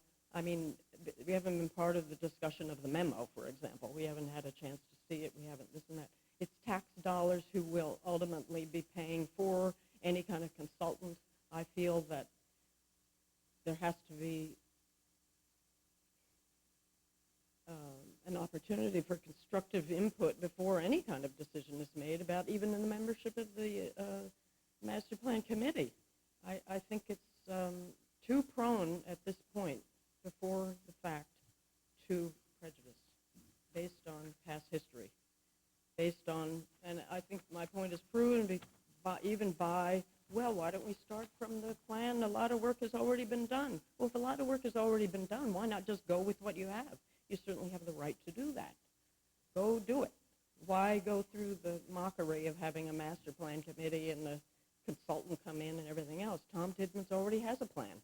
In fact, he applied to the CPC for money to build 150 parking places and 2 soccer fields. And for some reason, CPC had the wisdom to say, wait, this is the cart before the horse. But I'm wondering, it looks as if the cart is still before the horse. And I respectfully say that. Thank you very much for listening. Well, I certainly value all your input, even though, frankly, I disagree with some of your conclusions. And I hope there has been a lot of gathering of facts, which is what I take to be. Yes? Good evening. My name is Barbara Morse, and I live at 8 Piper Road, and I've lived in Acton for 23 years. This is the first time that I've ever addressed you, and I have never walked on the Morrison property. I've never taken a dog there.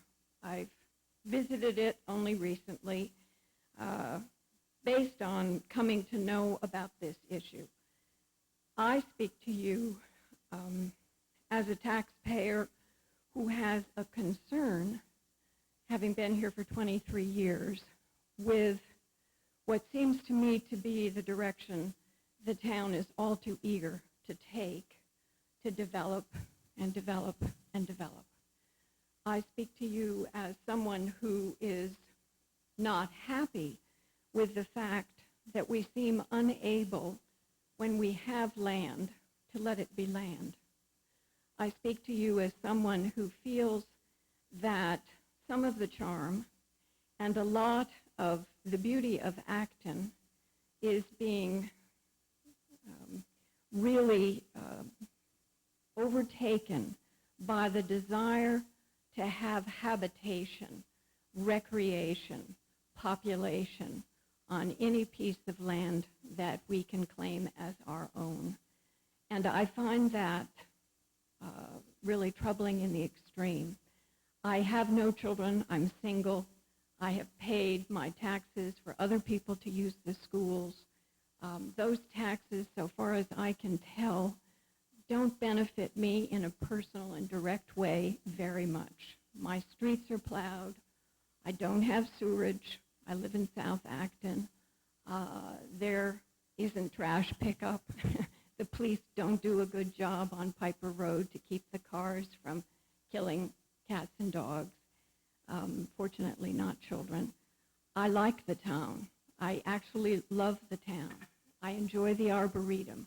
I look at 2A, and I'm waiting for Ernie Bach to get there with another car dealership and say, come on down. I find it disappointing that we have been, as the governing body, so eager to put our hands on everything that comes our way and develop it and touch it. And listening to Mr. Schupert's memo this evening, which is the first time that I have heard it, although I have seen some of the email exchanges, and looking at and listening to your enthusiasm for what you think it represents, it strikes me that you feel that everything has to somehow have our touch on it. We have to even plan the walking paths. We have to make everything be somehow man's artifice rather than just letting some of it be natural and lovely and beautiful. So the macro level issue for me is, does this board, do you gentlemen, apparently no women sit on the Selectmen, do you gentlemen? That's not true. Oh, good, There good. have been 6 women selectmen in the town. I've served with several. They were excellent selectmen. Let's not get sexist here. Well, presently, I've been here 23 years. I'm speaking to the group that I look at this evening, and it appears that you are gentlemen, not gentle women or gentle persons. And that wasn't intended as sexist. It was intended to be the salutation for you as a group of men. So what I make as an observation is that there is this proclivity in the town, this overwhelming desire to take land and appropriate it for some sort of use that can't be natural, can't be hands-off. And I find that disappointing in the extreme. I do really think that the idea of the Morrison Farm being used for some of the needs that you have to go and support the desires of the soccer mothers of this world and give them their playing fields and support some of the other constituents that apparently have a lot of sway with all of you is fine.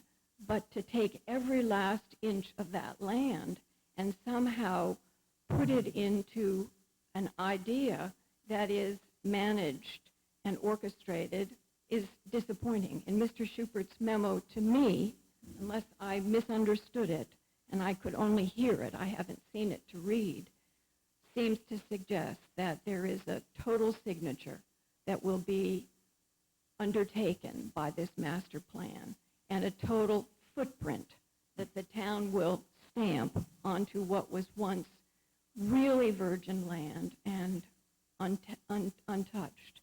And it isn't a personal issue for me. It is really a philosophical and a values issue for me about the town in which I choose to pay $7,000 a year as a taxpayer, and about a philosophy that I would hope would have some sort of coinage of the realm here among you gentlemen. And that's the point that I make, and really that is the reason that this issue came to have some sort of resonance with me. So I thank you for allowing me to speak. For a number of years, the town has acquired land and put it in conservation to the point where more than 10% of the town's land area is in conservation.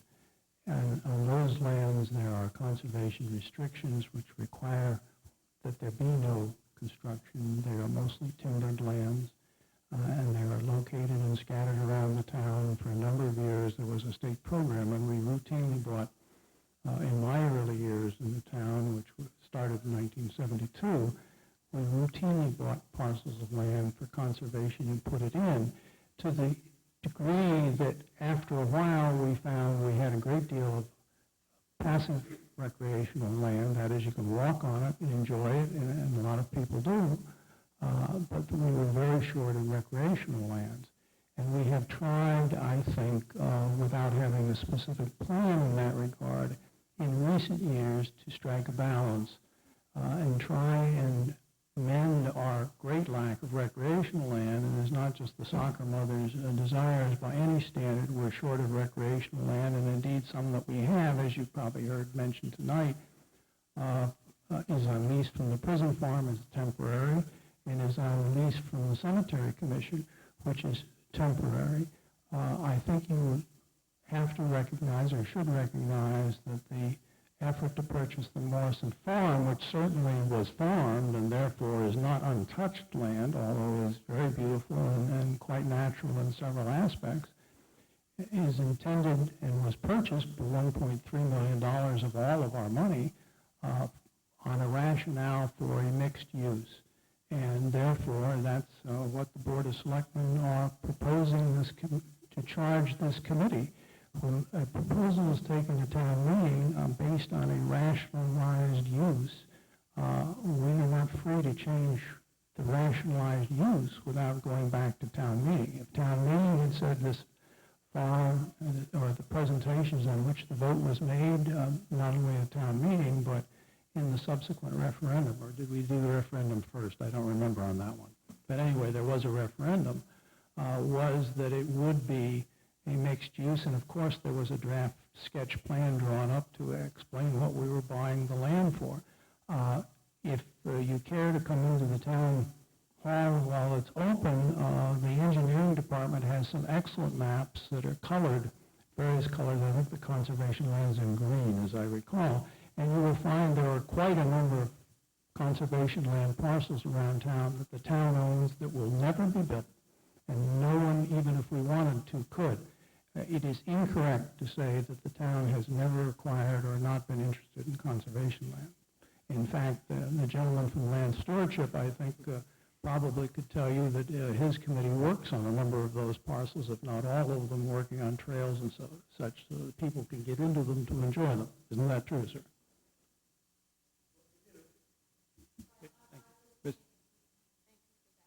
All right, look, I'll be happy to hear you again, but there's another gentleman. Okay. John does, and then go back to the microphone, please.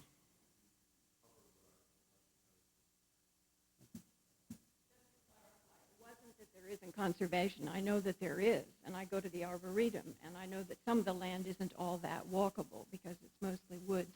I was trying to make the point about what I see as the instinct to develop, to develop, to develop. And I hear the memo from Mr. Schubert, and it sounds like that is the instinct. And it seems as if there was sort of an agenda that was backed into. Now, perhaps that's what the town meeting authorized you to do. But Mr. Schubert's memo sounds as if the land will all have a consciousness about it that will be preordained. And to me, it sounds as if a development master plan is all about development. Mr. Chairman, if I might add, I can't disagree more with your characterization of Mr. Schubert's memo. It is very clear under the goals here that the third goal, and I would regard that this third goal applies to probably 75% of the property, so please listen to it carefully, states, preserve the lower meadows, areas bordering Ice House Pond, woodland areas, which is the vast majority of the property, as you well know, and other environmentally sensitive areas on the property. That means we're not going to probably do much of anything to that. So I don't see how you can characterize that this memo is suggesting that we are putting the stamp of development on the entire property. That is simply not the intent, at least as I view this document, and it's certainly not my intent as a selectman as to what we should do with this property. Yes, ma'am. Just one small point. Could you name again the groups that are recommended by, to be on the committee? The list as originally typed by Mr. Schubert said 2 selectmen as co-chairs of the committee. That's what we've typically done in recent years. 1 Recreation Commission member, 1 Youth Slant Adult Recreation League's representative. I think we have, I sense, sense agreement up and down the board to eliminate that. 1 Cemetery Commission member, 1 Conservation Commission member. The memo originally said 1 Acton Conservation Trust member. I think we've pretty much agreed to rather take someone from the Land Stewardship Committee. 1 East Acton Village Committee member, 1 abutter, and 1 at-large representative, for Hey, a would total you- of 2, 3, 4, That's 9. 9.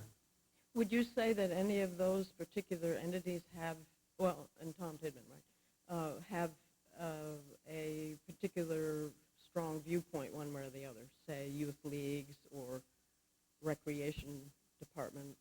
Well, the Youth League might, but I think we've eliminated them. Oh, well, that wasn't the second one you listed? That was the third one. I said that's what He was just in the said we original memo, eliminated but it. we've struck that group. The second one was Recreation Commission. Recreation Commission, okay. Yeah, the Recreation Commission has a charge for recreation, that's true. Okay, so no one from Recreation Department, or Well, No, count. how many, what percentage of, the Recreation Department is 1 person, is Nancy McShay, and she's not on the committee. what percentage of them are staff members, actually? None. None. These are all committees that serve the town. Okay, selectmen and, Each well, and of, Tom each of Tidman these, would be an advisor or Tom something? Tidman would be the staff member for the committee. Staff, That okay.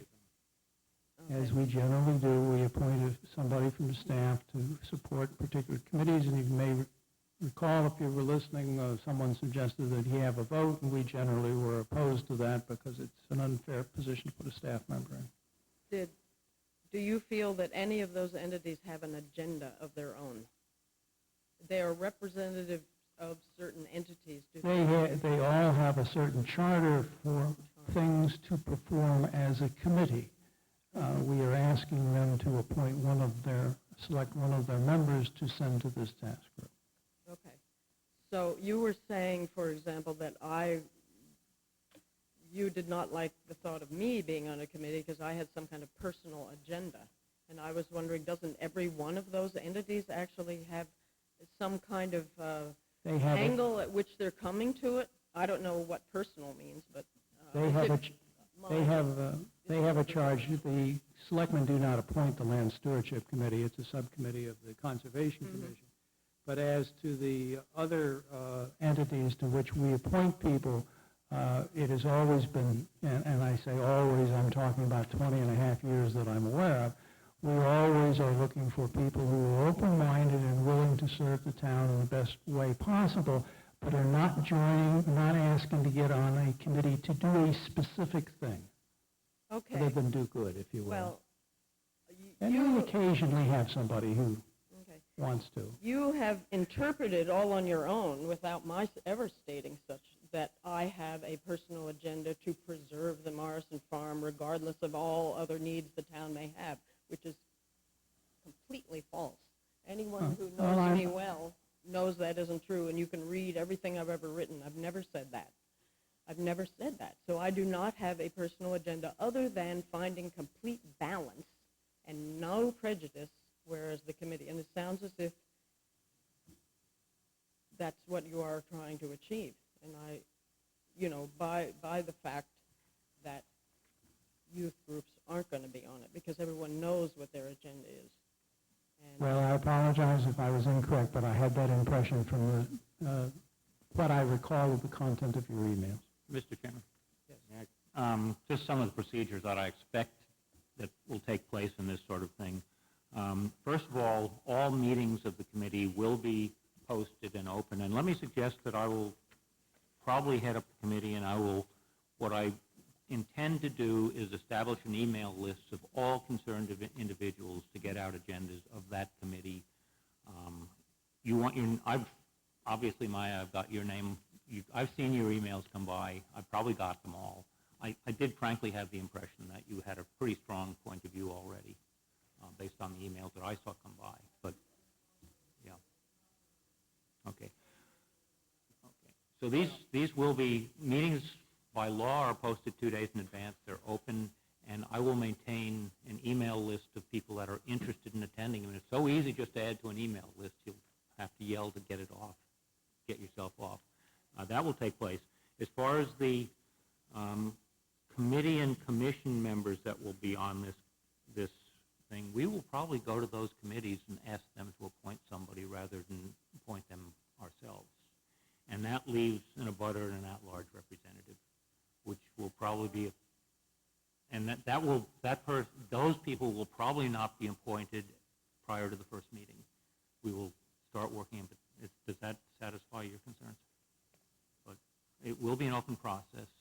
As Mr. Hunter mentioned, we do have a plan which was done by some interns under Tom Tidman, and one of the big contributions they made was simply to survey the property. We now know what's there, and that's extremely useful. And then they had some suggestions as to what could be done with it. The woodlands were going to be left woodlands. The lower meadow is too wet to do anything with, and it will be left.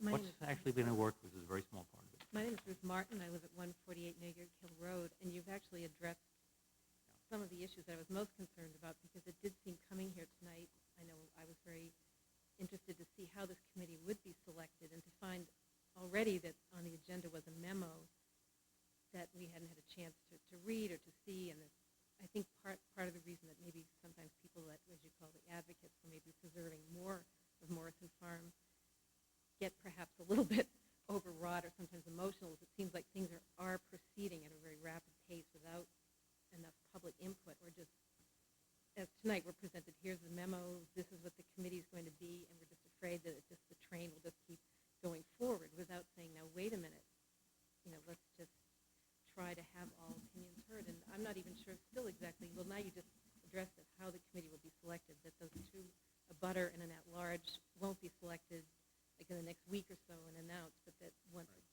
committees of the other group, the groups in the committee will be appointed, it will happen then. So that, I think, makes us feel a little bit better.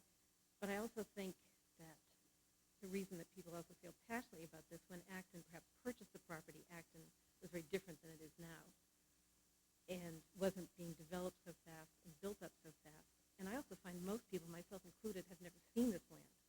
I had not seen it until a couple of years ago, and it just absolutely blew me away. And I know every piece of woodlands in Acton, and I go around asking people just at random, have you ever seen it? Have you ever been there? And I would say 90% of people say no. So I think one viewpoint that has to be in this committee is to advocate for Morrison Farm, not to remain as it is forever, but at least someone who loves and appreciates it and wants to make sure that the people of Acton know what they're giving up if they build a really big parking lot, or let's say 4 soccer fields, or something, very extensive. People just don't know.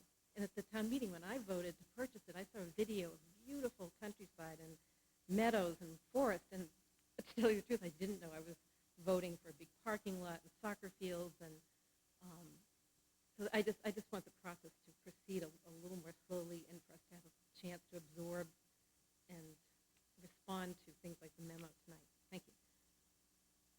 I note that it was in the form of a red memo because Mr. Schupert's not here unavoidably, and that is presumably the speech he would have made if he was here. Okay, I think we've finished that item on the agenda, unless anybody in the committee has anything else to say. Let's see. Well, we're a little behind time. What do you know? Feels more comfortable, actually. More normal. Is Mr. Sullivan here? Want to come up front, sir? Mr. Sullivan is an applicant for associate member of the planning board, and we've seen the material from the BCC, Annapolis grad, MBA. I noticed you served in a number of ships in the important capacities. Congratulations. Why don't we start with Walter? Thank you, Mr. Chairman. First, and on behalf of the board, we always welcome the volunteerism that helps run the town. So you've taken a large step forward, and we thank you for even putting yourself out there. A couple of questions for you. One very generic, and then a little bit more specific. What brings you to apply to the planning board? What type of talents would you bring to the board? Certainly. I have a great deal of experience through the military on doing large project management, both in my roles on shipboard as well as an instructor at the United States Naval Academy. I worked in a capacity as a facilities manager. Part of that was planning use of space, as we've discussed ad nauseum this evening. Part of that was looking at future developments and certainly managing the curriculums and the projects and the facilities that we had on board at the Naval Academy. So what I would certainly say I bring is enthusiasm and experience and a desire to learn more. I guess more specifically, have you had a chance to attend any of the meetings or speak with Roland Bartle or anybody of the commission member, the planning board members, about what the duties involve? I have not. I received a lengthy description of the duties and certainly have talked with the VSS members.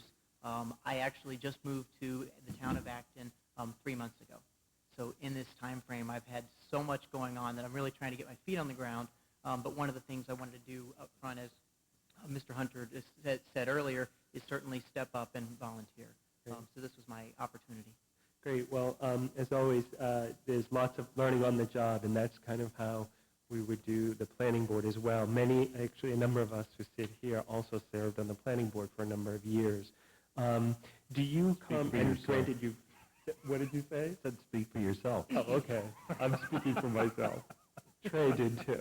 Yeah, but he's not here. That's right. Basically, I know that you just moved to Acton, and welcome to Acton, but what do you see as the larger issues that a town like Acton, based on your experience, that we would face, that you think that the planning board might be a way to express or help direct that growth? Certainly. I think certainly all of the metropolitan Boston area is faced with the same dilemma, and that's there's a greater and greater influx of families that are relocating the area further and further out of the city. As that happens, I think there's an enormous strain on the communities, not only from the recreation, the conservation perspective, but from the businesses, from the residential. And I think as those opportunities and developments come forward, there has to be not only the master plan, but certainly the slow acceptance or reluctance to move forward. And in that capacity, I think that's the advantage of the associate membership, is really that 1 year minimum of gaining experience and certainly insight into the way the process works. Great. Thank you, Mr. Chair. Bob? Yeah, I guess my only comment was you've been acting a very short time, but you certainly seem to be very, very well qualified for the position. And I guess basically, Walter, you have no history for me to question. Walter basically asked the questions I had. Thank you for volunteering. Thank you, sir. Peter? Thank you, Mr. Chairman. Add my thanks to volunteering. I do have a couple questions. Have you had an opportunity to read our zoning bylaw? No, sir, I have not. Okay. I have not had an opportunity to get a copy, and we'll certainly look forward to doing so. You heard a discussion earlier this evening about development in Acton and certainly some different perspectives about development. I don't know whether in your 2 months here in Acton you have formed any opinions about development, and I guess I'm really referring more to residential development, which is the purview of the planning board. We're unique, somewhat unique, that the selectmen deal generally with commercial development in town, but I don't know whether you have formed any opinions about development, particularly residential development in Acton or not, but if you care to comment, I'd be interested in your thoughts. Certainly. One of the reasons that my wife and I chose to move into Acton was the reputation of the community. Part of it is that the school system is known for being one of the best in the state. Part of it was certainly the feel of the community. When we looked at metropolitan Boston, immediately fell in love with Acton. My wife grew up in Wayland, Massachusetts, her entire life, and didn't know a lot about Acton. As close as they are, certainly sports competitions seem to be the only time that the high schools seem to battle one another. So from the perspective of knowing and forming an opinion, no, sir, I have not. but from a perspective of making a contribution and ultimately something that's going to impact my own family, I certainly look forward to that opportunity. Thank you. Thank you, Mr. Chairman. I can't not ask you why you left the Navy. Well, they're chuckling. I'm a retired Coast Guard officer. Certainly. I was in the Navy for 7 years, and as a surface warfare officer, my next 4 years would have been on ships at sea. And wanting to start a family, I decided that I'd rather be with my family and have quality of life as an important issue. Good answer. Mr. Chairman, I Do I hear a motion? would move that we approve or appoint Gary Sullivan as an associate member of the Planning Board with a one-year term to expire June 30th, 2005. Seconded. Any further discussion? All in favor of the motion as stated, please say aye. Aye. Any opposed? None so ordered. You need to get together with the town clerk. There's a little ritual going through to swear an oath that you will faithfully discharge the duties of that office. If your working hours are such that it's difficult for you to be here when the town clerk's office is open, talk to them. They may be able to work something out for you. Yes, sir. And once you're sworn in, show up at the planning board. Very good. Thank you. Actually, you could show up before you're sworn in, but you're not a special municipal employee until you have the oath. I understand. Thank you very much for volunteering. Thank you. We depend on people like you coming forward. Joanne Bassetti, I think I'm pronouncing that right. There you are. You see the seat. Ms. Bassetti is, Bassetta, thank you, applying for a full membership on the Board of Health, has been an associate, so it's a promotion. I note that her CV, if you will, indicates that she was on the Water Conservation Commission in Concord, I guess, and works for the DEP. I get that right? Kind of. I work for the town of Concord right now in the water department, and I used to work at DEP. Okay, well, so I wrote it down backwards. I got Bob. the gist. I really have no questions. I mean, you've been before us once before when you were associate. You certainly have the credentials. You've been attending. I know you've been attending the Board of Health meetings, and I've heard good things. I thank you for volunteering. Thank you for stepping up to a full membership, or requesting to step up to a full membership. Thank you. I have just one question, which is, having served as an associate member, what do you feel is the most important issue that the Board of Health is dealing with these days? Oh, my.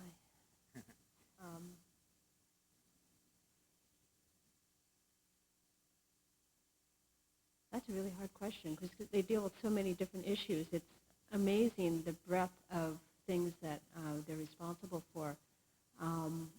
But I would think, just based on the meeting I came from, is a lot of the septic issues are definitely a problem in parts of the town. I can't think of one single issue that's the most important. There's just a lot of them, a lot of issues that are. Thank you. Thank you, Mr. Chairman. To follow up, two things. One is that having dealt with some of the members of the Board of Health, do you feel that you can meet that commitment in terms of all the meetings that will require that you'll be there for all of them? Yes, I am. I've made a lot of the meetings as an associate member. Sure. So I was pretty certain before I volunteered that I'd be able to and checked in with family obligations and so forth. And, they meet twice a month, so they don't meet too late that often, so it works out. Great. I think that would be very important, having talked with Bill McGinnis, who's the chair. Some of the members that are members come on a issue specific, but I personally would like to see that board be at its full strength with all 5 members coming and participating. So I urge you to do so and be an independent voice. The other part is I want to make a plug because in your second, in the now another volunteer application that you filled out, you talked about that you had a wealth of knowledge regarding waste management issues. And Bob Johnson and Peter Ashton are chairing basically the next incarnation on waste management. Now, beyond septic, we're looking at more of the recycling and et cetera. But I would put in a plug to share your wealth on that as well, and we welcome your input on that. Mm-hmm. Mm-hmm. Absolutely. I'm a member of the League of Women Voters and kind of keep an ear out for whenever this post-Neswick report comes out or whatever it's called. Yeah, I'd like to note that Joanne did attend the public meeting we had, the informational meeting, and did come up afterwards and volunteer her services. And the only other thing is a bit of information, both in my position on CPC, but also through town where we get mail. There were some very interesting programs about state funds, about purchasing open space to preserve the watershed, which, you know, might very well be a water district, but that I see as the development. You had, you know, our recent appointment to the planning board. You hear about people's concerns. What I hear all the time in this town is the concern over development.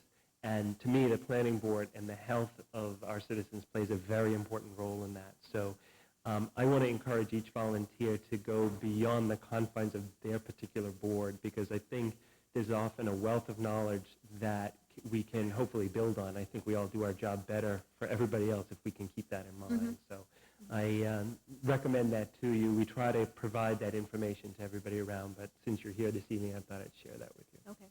Thank you. Well, we very much appreciate you coming forward and volunteering, and you're obviously qualified and interested in participating in the board, so you're an outstanding candidate to be made into a full member. As you see the Board of Health functioning, can you think of any suggestions for improving its operation that have come to you? Gee, I'd do that differently if I was running this outfit, sort of thing. Not yet. I'm still pretty on the steep learning curve. What they're doing, and you know, the meetings I've attended, I found were run very well. You know, the chairman does a good job managing negotiations and so forth. As to, you know, making recommendations for how the health department could be done differently, not quite there yet.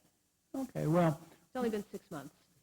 we hope that when you feel that you have your feet on the ground and can make intelligent suggestions, that you just don't accept things necessarily the way they've always been, but, you know, offer a radical idea once in a while.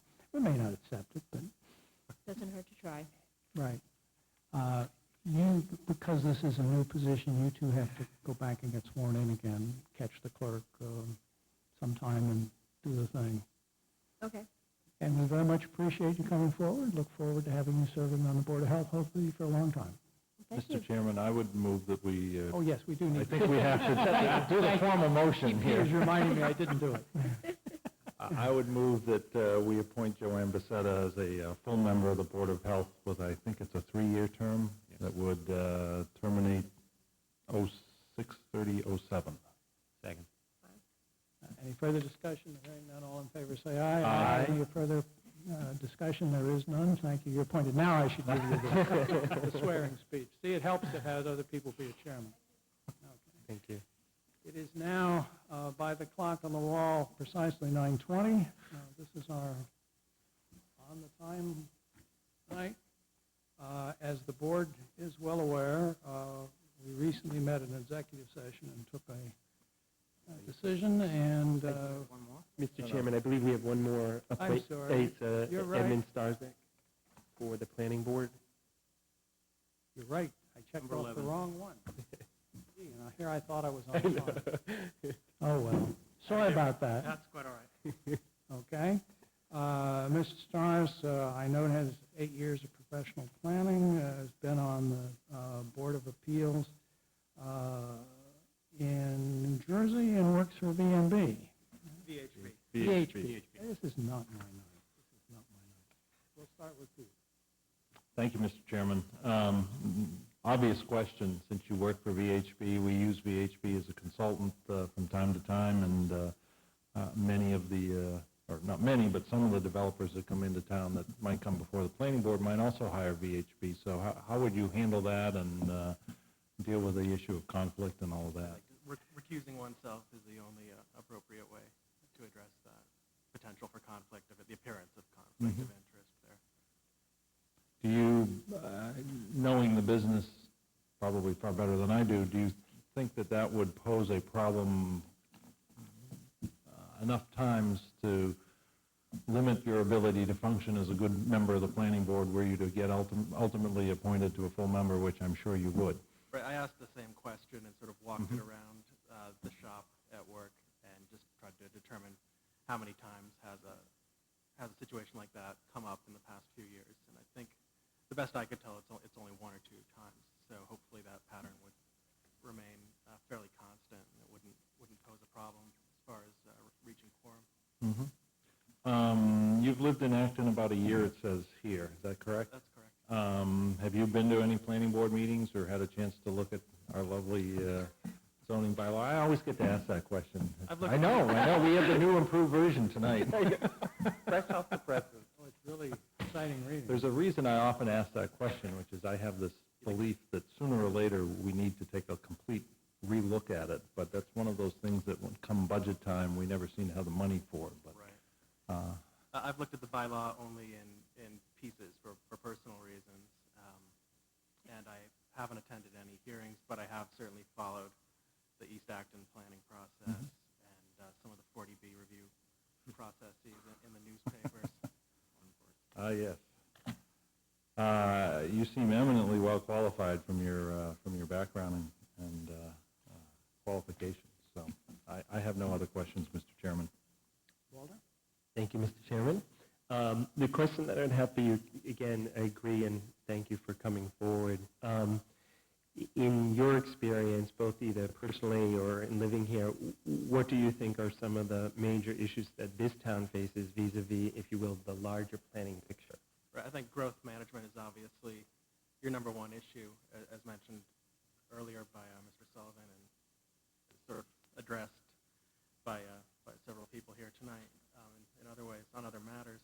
But I think additional issues that are related but are key are certainly the transportation, traffic calming, and historical preservation are 3 certainly that I have personal interest in. Have you, I imagine, but in a brief way, on the topic of what I call smart growth, and could you give me, in a sense, your 2-minute philosophy on that and how it might be applied to Acton? To residential development in Acton. Smart growth generally is premised on an increased density, better, more efficient use of the developable land area, which is going to give you townhome type projects, houses on smaller lots, 0 lot line type projects. I don't know how consistent that is with the community outlook or community objectives for what housing is supposed to look like in Acton. The 2 things that I would commend, given both your background, and I know Mr. Sullivan is still here, so I would commend them to him as well. It's our master plan, which really does state pretty much, there was a lot of effort put into that goes to the philosophy. But I would ask that you keep an open mind on the board about that, and particularly where, in a sense, your career is in that. That, to me, can be a very valuable contribution when you take your life and work experiences and help apply that to Acton. That's where we as citizens do greatly benefit from your volunteerism and your contribution to that. So, all right. Bob? Again, let me thank you. Thank you, Mr. Chairman. Let me thank you for volunteering. This is what makes the town go, and there are a lot of volunteers. You said you followed the East Acton Village plan and the subsequent town meeting. Did you attend town meeting? I did not. Okay. Do you have any comments on the village concept and the way it was implemented in East Acton?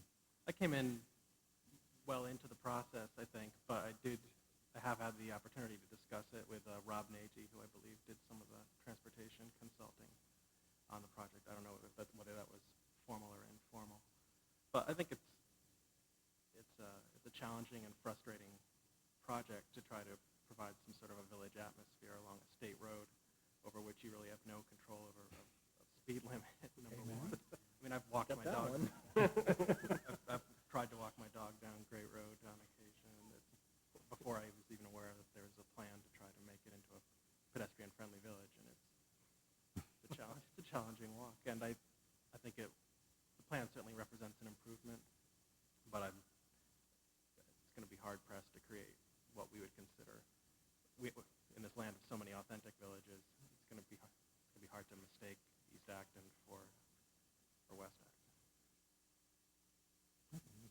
That's certainly a reasonable answer. I live near East, I'm in the village area, not in the village itself, but within walking distance of it. And I'm hoping it succeeds, but it will take a long time. I guess there's no further questions. Thank you. Sir, I can't think of any question. You appear to be qualified for the position. It's sort of a makey-learny situation, and we hope that you prosper in it and enjoy it. And assuming we vote you in a moment, I haven't forgotten it this time, you do have to then go see the town clerk and swear the oath and sign the piece of paper. Would somebody now please make the motion? I move we appoint Edmund Starsek as an associate member of the planning board for, I believe, a 3-year term.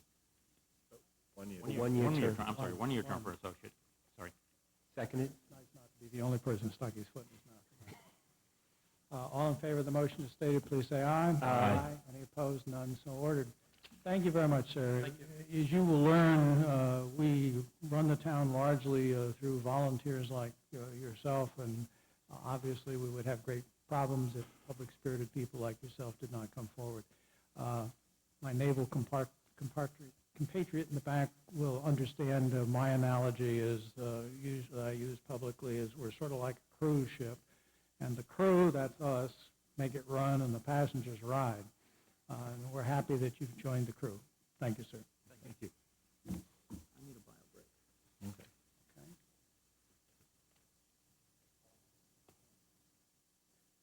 We will take a momentary in-place recess.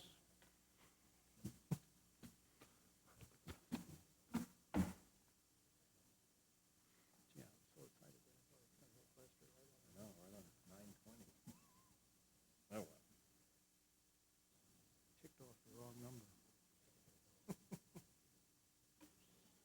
Oh, things are rather grim in my household.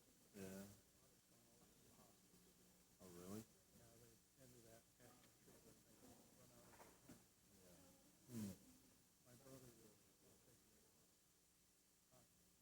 traditional way, but he was here for 5 hours while we got the word and left. Yeah. That's helpful. Yeah. Well, we divided up the summer, as we did last year, we divided up the summer. Mhm. Right. And he just decided he doesn't. Are you going to get out to upstate New York at all? Well, my sister has promised to cover me for some time. She's now having this problem. I've been there for two times for like a construction project. My wife just learned today that she has to wait to go back until next week. Well, I'm shoving her off one week and she comes back. Hand? Yeah. People sequentially take a vacation. She didn't know anything. She's everything and she wants to come back. It's just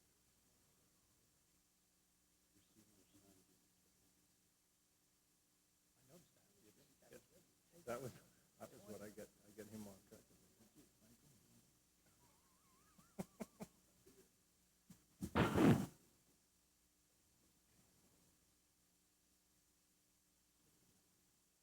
Okay, gentlemen, let's proceed, please.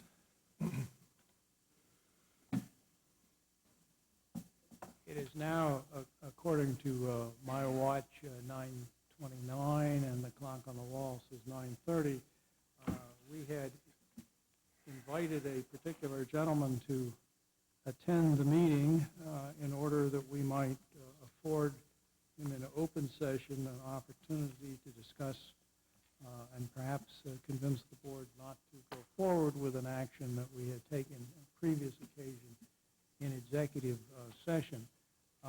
Mr. Manager, I'm a little uneasy in open session discussing what I believe are confidential matters. Do I have to say anything more? I don't believe you do, Mr. Chairman. You'll note that even the information we sent you, we gave you that information under confidential cover. All right, the gentleman was invited to be here at 9:20. He has not appeared.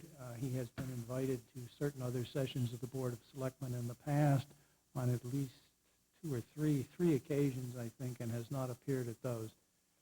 So we will take it that his appearance here is, or non-appearance here is intentional, and I would call upon the board, if anybody wishes to offer a motion to ratify the action the Board of Selectmen took on June 21st in executive session. Mr. Chairman, I so move. Second. Any further discussion? Hearing none, all in favor of the vote, all in favor, please vote aye. Aye. Any opposed? I hear none. That's 4 ayes, one absentee, and no noes. Okay, that takes us to Selectmen's business. We have a request from the Congregational Church for I guess it's the Center Congregational Church actually, for sign on October 15th and 16th for their annual antique show. Does anyone have any comments or wish to offer a motion? Move to approve. Second. All in favor of the motion, say aye. Aye. Any opposed? None so ordered. Steve Herskovich has asked or indicated he would be willing to continue to be our most effective representative for the Lowell Regional Transportation Association, LRTA, Association. Authority. Thank you. Lowell Regional Thank you. Transportation Authority. As far as I know, no one else is clamoring for the position. I ask the board's wisdom in that regard. I have to make a motion. Yes, I know. I would move that he be reappointed for the term. Is it a specific term, Christine? 1 year term. Do I hear a second? Second. All in favor of the motion as stated, please say aye. Aye. Any opposed? There are none. That brings us to the sort of the humongous committee reappointment list. I have been asked, and indeed concur, that on the top, the first item on page 5, I would not suggest we reappoint the first name that's listed there. Other than that, if everybody is in concurrence with that, I would be willing to take a motion for the remainder of the list in toto, or if anyone wishes to make individual motions, we can do that. Mr. Chairman, may I make a motion? I would move that the list be approved as amended by you with one additional amendment. Under the CPC, there is an opening for an associate member. We had 2 individuals, and I would like to suggest, and both represent as the liaison to the CPC, that Nancy Tavernier, who of course has previously served on this board, would be an excellent affordable housing advocate as part of the CPC, and I would like to ask that she be appointed as the associate member. And I've told Walter that I would certainly support that. I mean, she makes the case in her letter. She's ideally qualified to be on it. The other person that applied is certainly would be appointed in most other circumstances, but Nancy's particular skill and affiliation, I think we should appoint her. I will second Walter's motion. Yeah, I would comment that Nancy does make a much stronger case for it. I know both of them. We have a motion pending, Nancy Tavernier to the associate of CPC, and deleting one name on page 5, the remainder of the list in toto. Any further comment or discussion? I'll show you which name.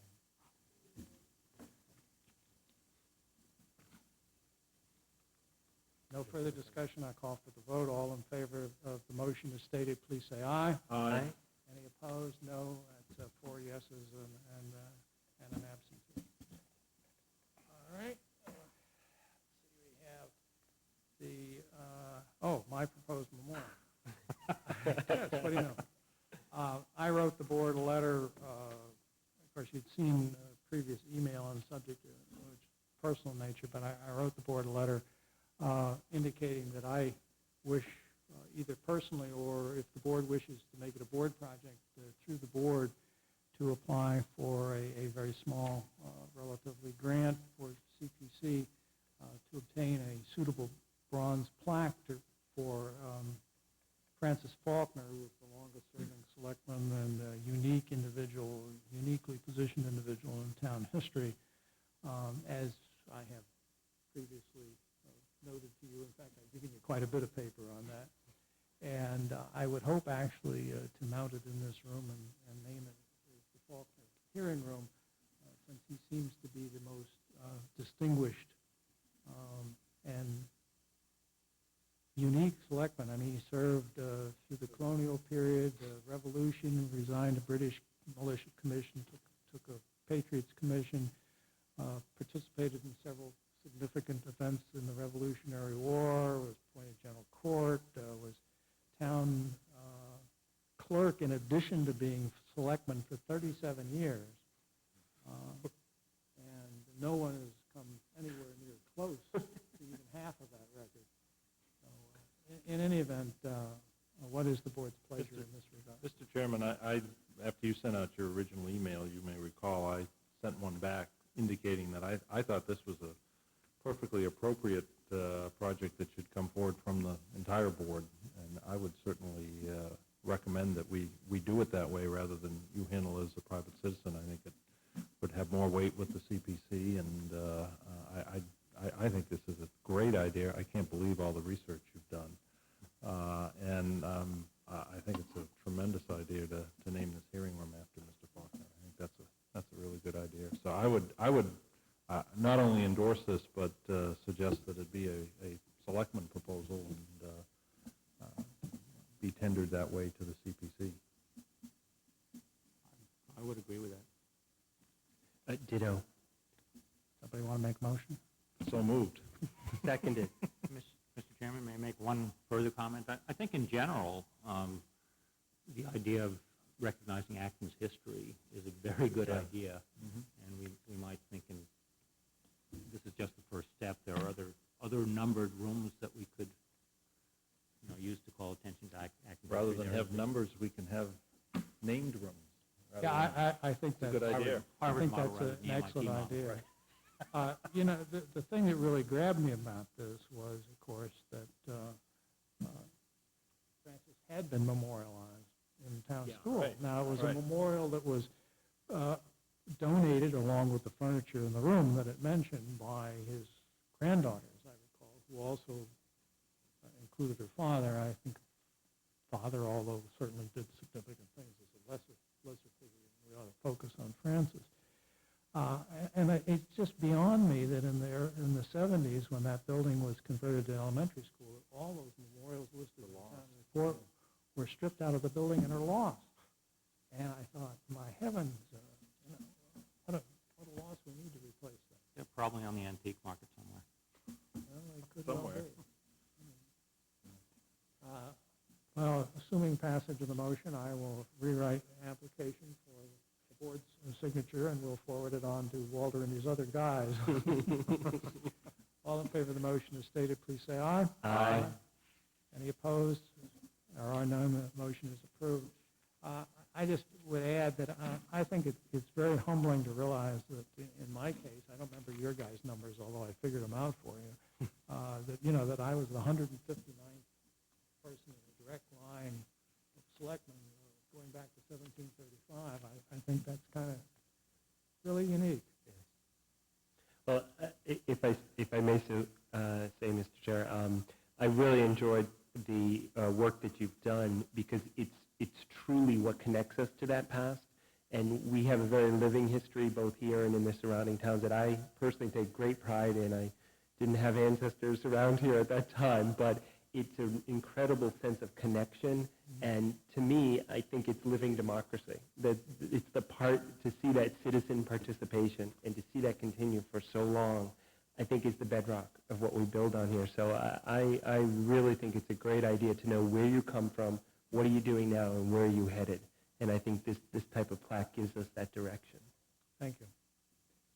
Okay, we now turn to Yen Pete, the town manager, and Walter, who has labored through this 1 year.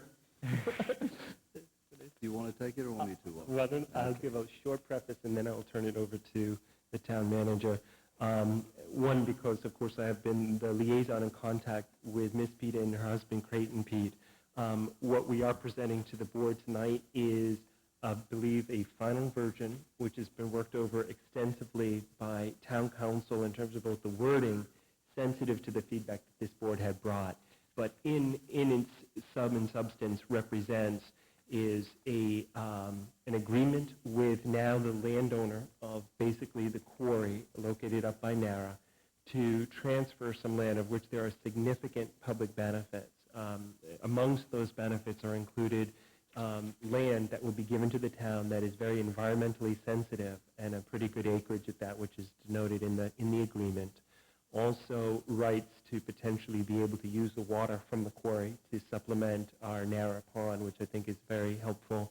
And there's, I believe, agreement both as to substance and as to wording as to the conduct of her business, which is being a sculptress, and how that will be conducted, and what type of studio / residence that she will live in. And personally, from my understanding as well, I think it takes a very large liability off of the town hands, in the hands of the town, regarding either loitering or other activities that occur up there that are clearly evident by charcoal fires and really the litter that has been strewn around all around the quarry. So I think on the whole it represents a great public benefit.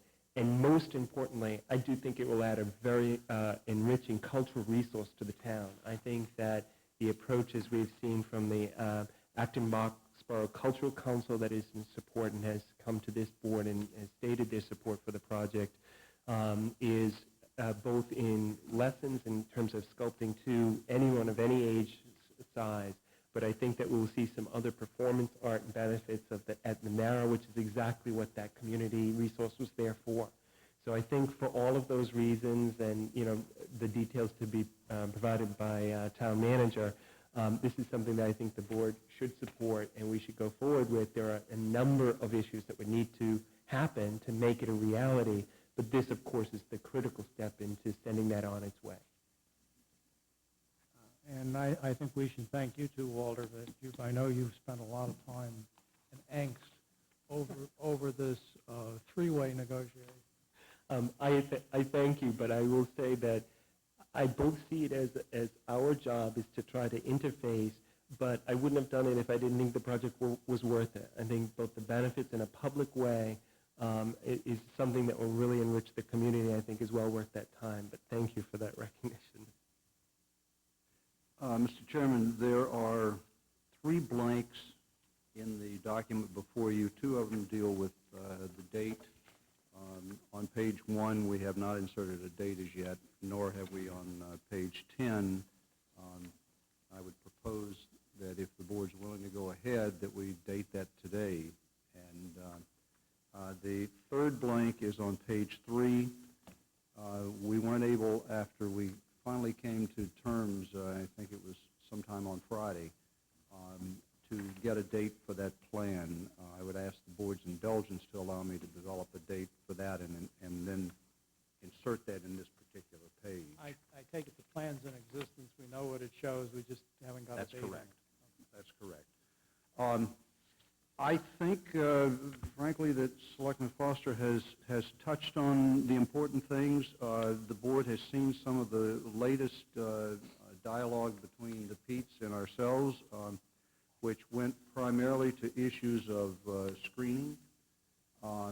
We finally came to a, as it's written here, but the only way we could come to it was to say the selectmen, so long as the property could be visible from a public way or from public land used for recreation purposes, that the selectmen would be the judges of whether or not what was seen from that location was appropriate.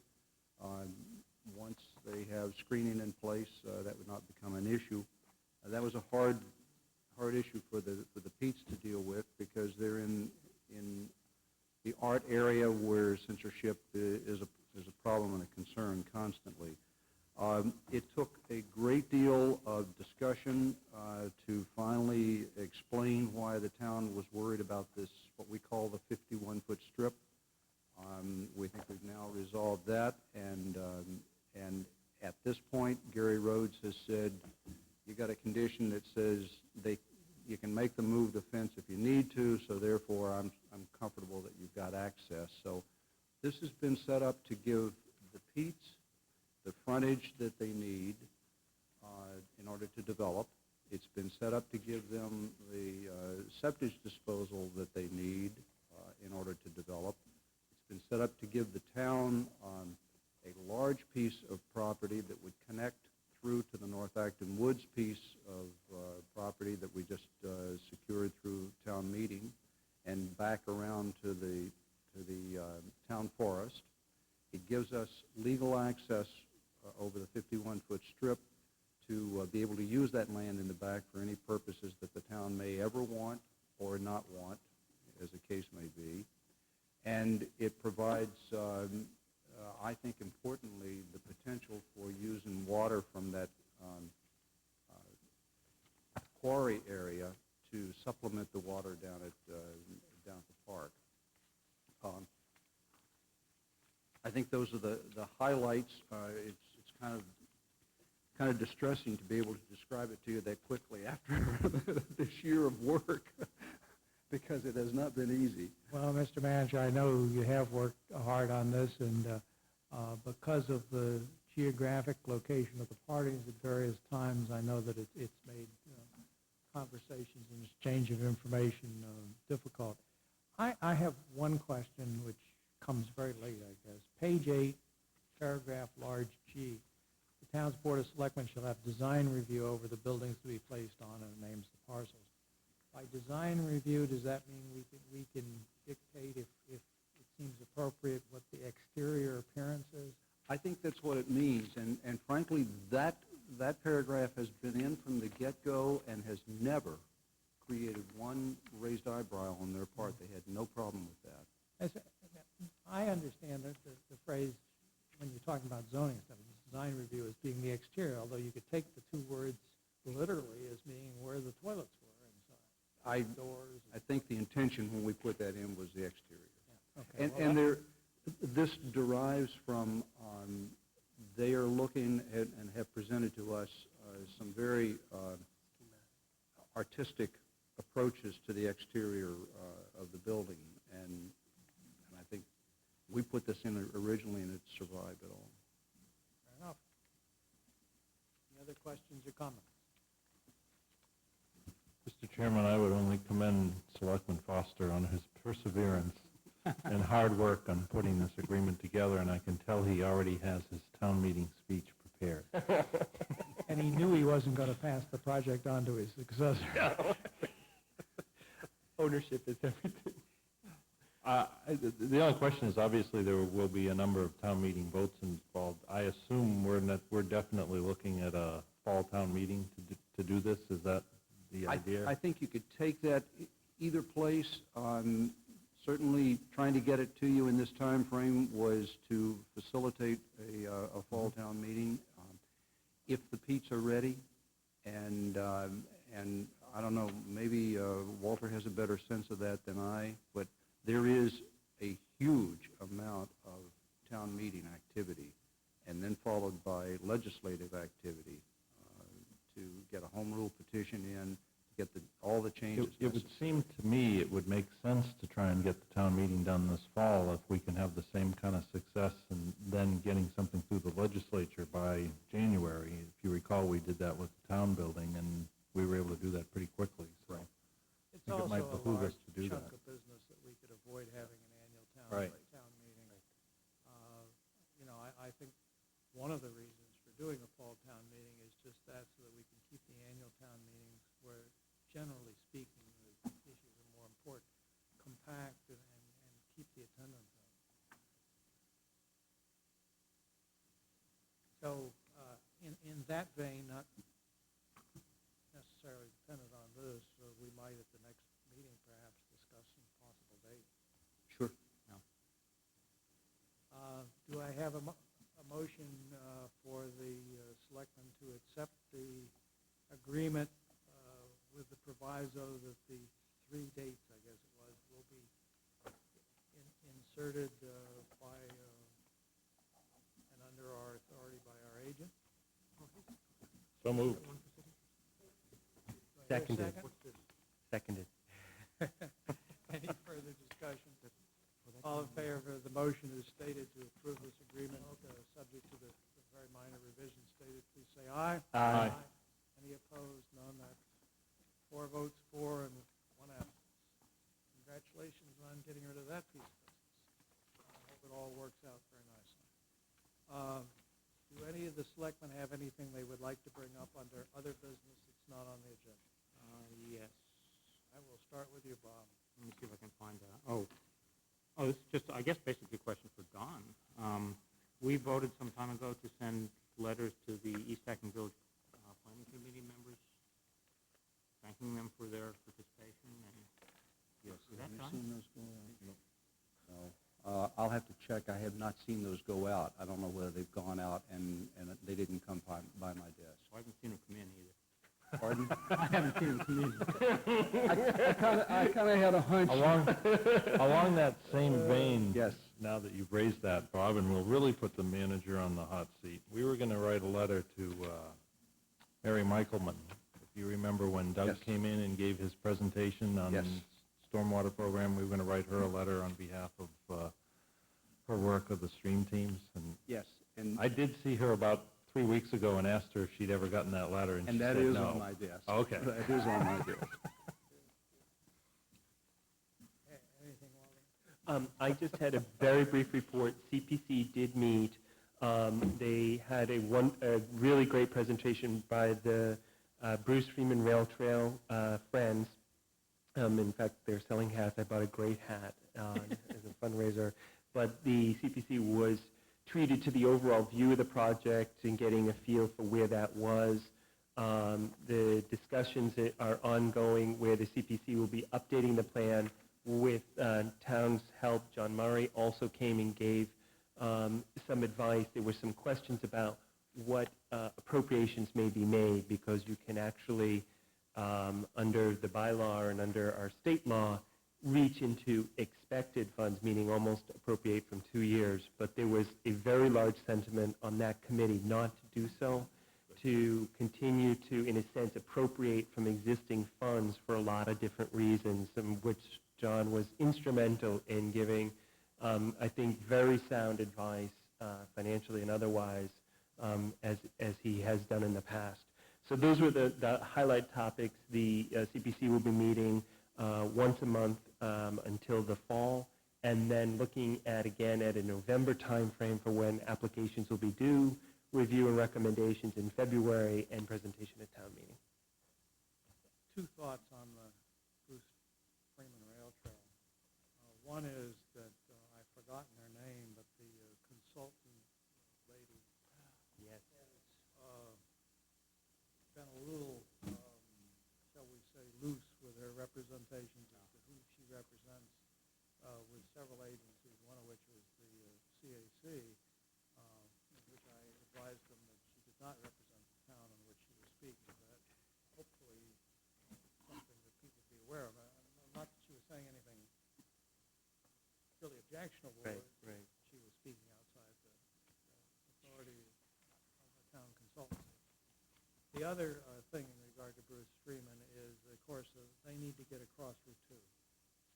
And as I have told the board, the environmental review process to get the 25% design on, which implies a selection of a particular interchange scheme, there is, I hesitate to even use the word proceeding. It is static, I think. Last I heard, awaiting a manager. So we're a long way from that. I've supported getting the trail across. There are, of course, several ways to do that.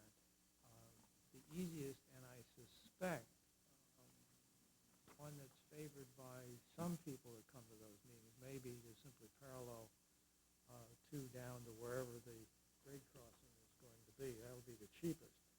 I think the Freeman people would be happier, and I think it would be better for a trail situation if they went under the highway. And then proceeded down the other side. The prison may have some problems because that's part of the land they're now using for agriculture, which of course is shrunk quite a bit. But make the point that a lot of planning can be done, and I think some stretches of it are, where it's going to go and where you need a bridge and so forth is pretty self-evident, but the two thing is going to take a while. Mr. Chairman? I don't think going under is feasible. I think it takes below the water table of. May be over, but yeah, in any event, I think they want to cross at a different place than. I would actually favor a bridge over it. These are not that expensive. They're not cheap, but they're not that expensive. Well, it doesn't have to carry cars. In any event, the way that the Route 2 planning stands, I mean, the general scheme, the sort of the half diamond and stuff, was submitted for review. Bruce Freeman had not come up at that point, and they appeared at a subsequent meeting, and we all said, sure, we want to get them across, but they're going to have to be fairly alert, and I'll, of course, keep an eye on it too, when that actually starts to percolate and comment is made. I think they're going to have to get into that. Some additional comments on that? First, that is entirely in Concord at this point. I mean, it certainly affects us. It's entirely in Concord, but I think because it's a border situation, and literally one of the alternatives would be to stay on the border and cross in Acton. It's that close. Right. That we probably made comment, and I don't know, maybe you know, I haven't heard a champion come forth out of Concord for that rail trail. Yes, they have an active group. They're fundraising at this point. Bob Armstrong is the guy heading it up. They've met with over 70 neighbors. Well, I don't think he showed up at CPC, but he may have. Not a CPC. CAC. He may have, because the last meeting there were, because we only meet every 3 months. There were some people in the back that just said Bruce Freeman Rail Trail. So I don't know. That was probably them. Okay. All right. Well, then I feel better that somebody's there to watch it. No, they are. The Friends of Bruce Freeman Rail Trail meets monthly at Pedal Power. Concord's always been represented well. Oh, well, good, because there are some possibilities for real problem there. Some additional comments? Go ahead. It's very logical at this point for the first phase to build it starting at Nara and going either to Concord Road or Weatherby Street, where there might be more parking, and just worry about that for the time being. And then the northern section would be, or the northern section would be coordinated with Carlisle and Westford, which have very short sections. Chelmsford's already working on it. But I wouldn't expect in the short term to go for the northern section, nor would I expect in the short term to go for the section past Weatherby Street until without coordination from Concord. And that is happening. Well, and if a section of the trail is established someplace, they're going to have much more credence with the highway people rather than just being on paper. And I did raise that issue with some of the state people who came to speak to Bruce Freeman, and they were entirely in favor of segmented building of the thing. Okay. The other comment I'd like to make is that the Tom Michaelman in particular, and nobody else on the local part of the Friends of Bruce Freeman Rail Trail was aware of the lobbying effort that you referred to in the beginning. Certainly would not have encouraged it. And if I may, Mr. Chair, just as a process piece, and this was the conversation with the CPC and the Friends, that's obviously a town application, just like the ARRT. Right. That will come to this board in this fall in terms with town input, staff input, working that up as to how to best approach that, together with all the input from the Friends of Bruce Freeman and coordinating with Concord and other towns. But ultimately, like many of the other projects that have gone to the CPC, it will come through this board. So this board will need, I wanted to, Bob is a member of that group, but I wanted to put that on. I will keep on top of it as well, give them as much input and as feedback, but ultimately the scope of any appropriations and when to do that, because as you know, it's federal. So the question is we don't want to, in my opinion, appropriate funds that aren't going to be spent. Right. We want to time this with that design stage, the 25%, all of that, get that under our belt and make sure we're asking for the right amount of money at the right time. And that will, of course, come through this board in this fall.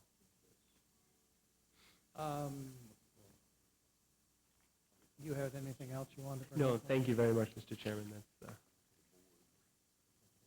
Mr. Manager, last meeting, we discussed, in Trey's absence, at that meeting, OLAC's request to be extended for another 3 years, or like some period of time. Yes.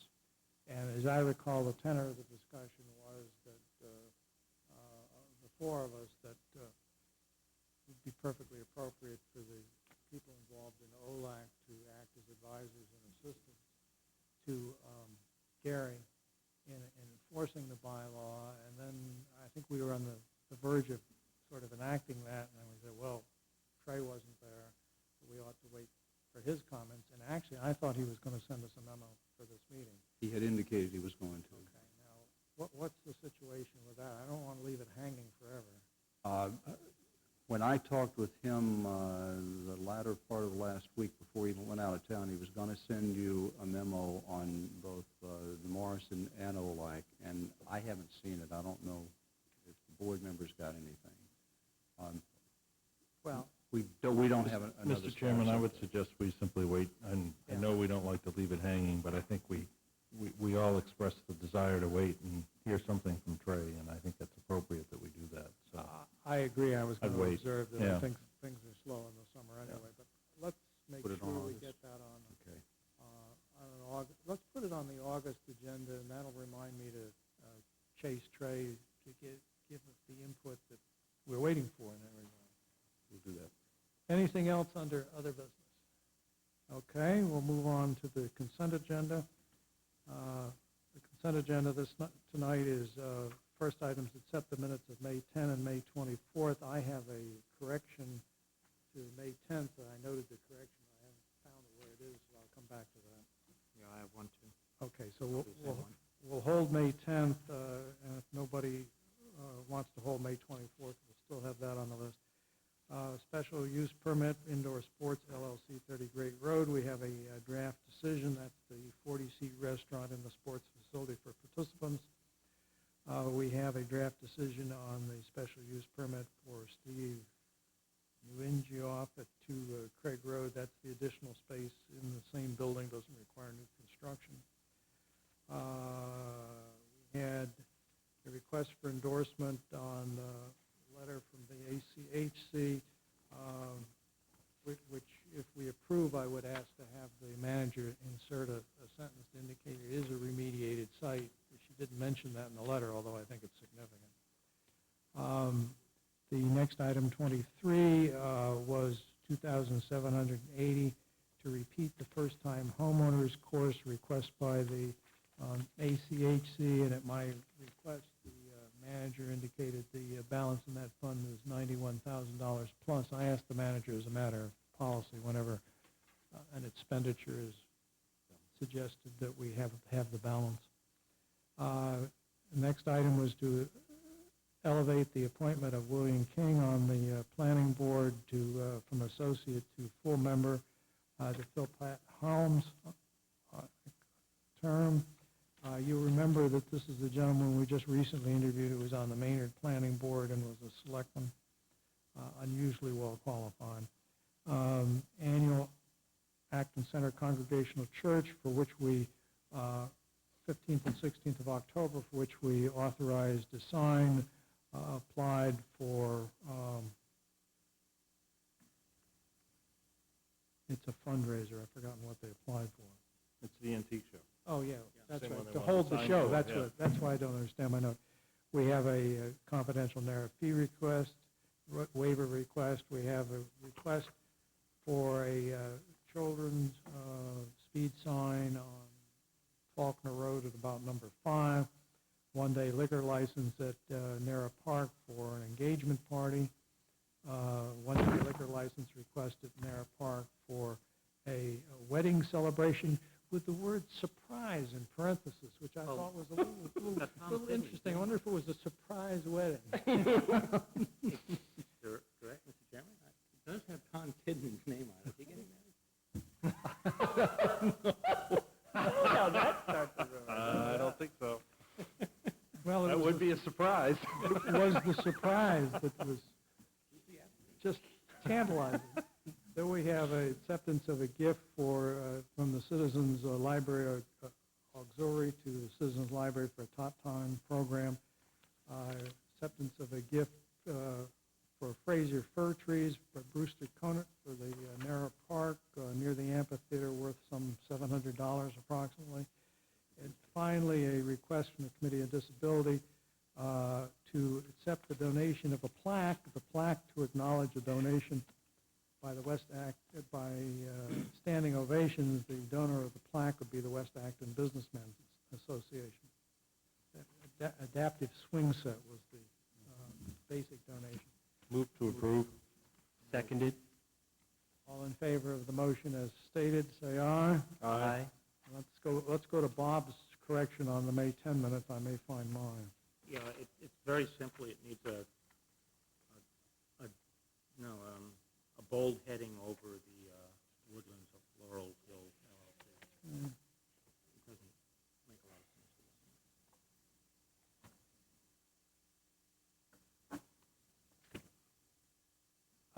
listen.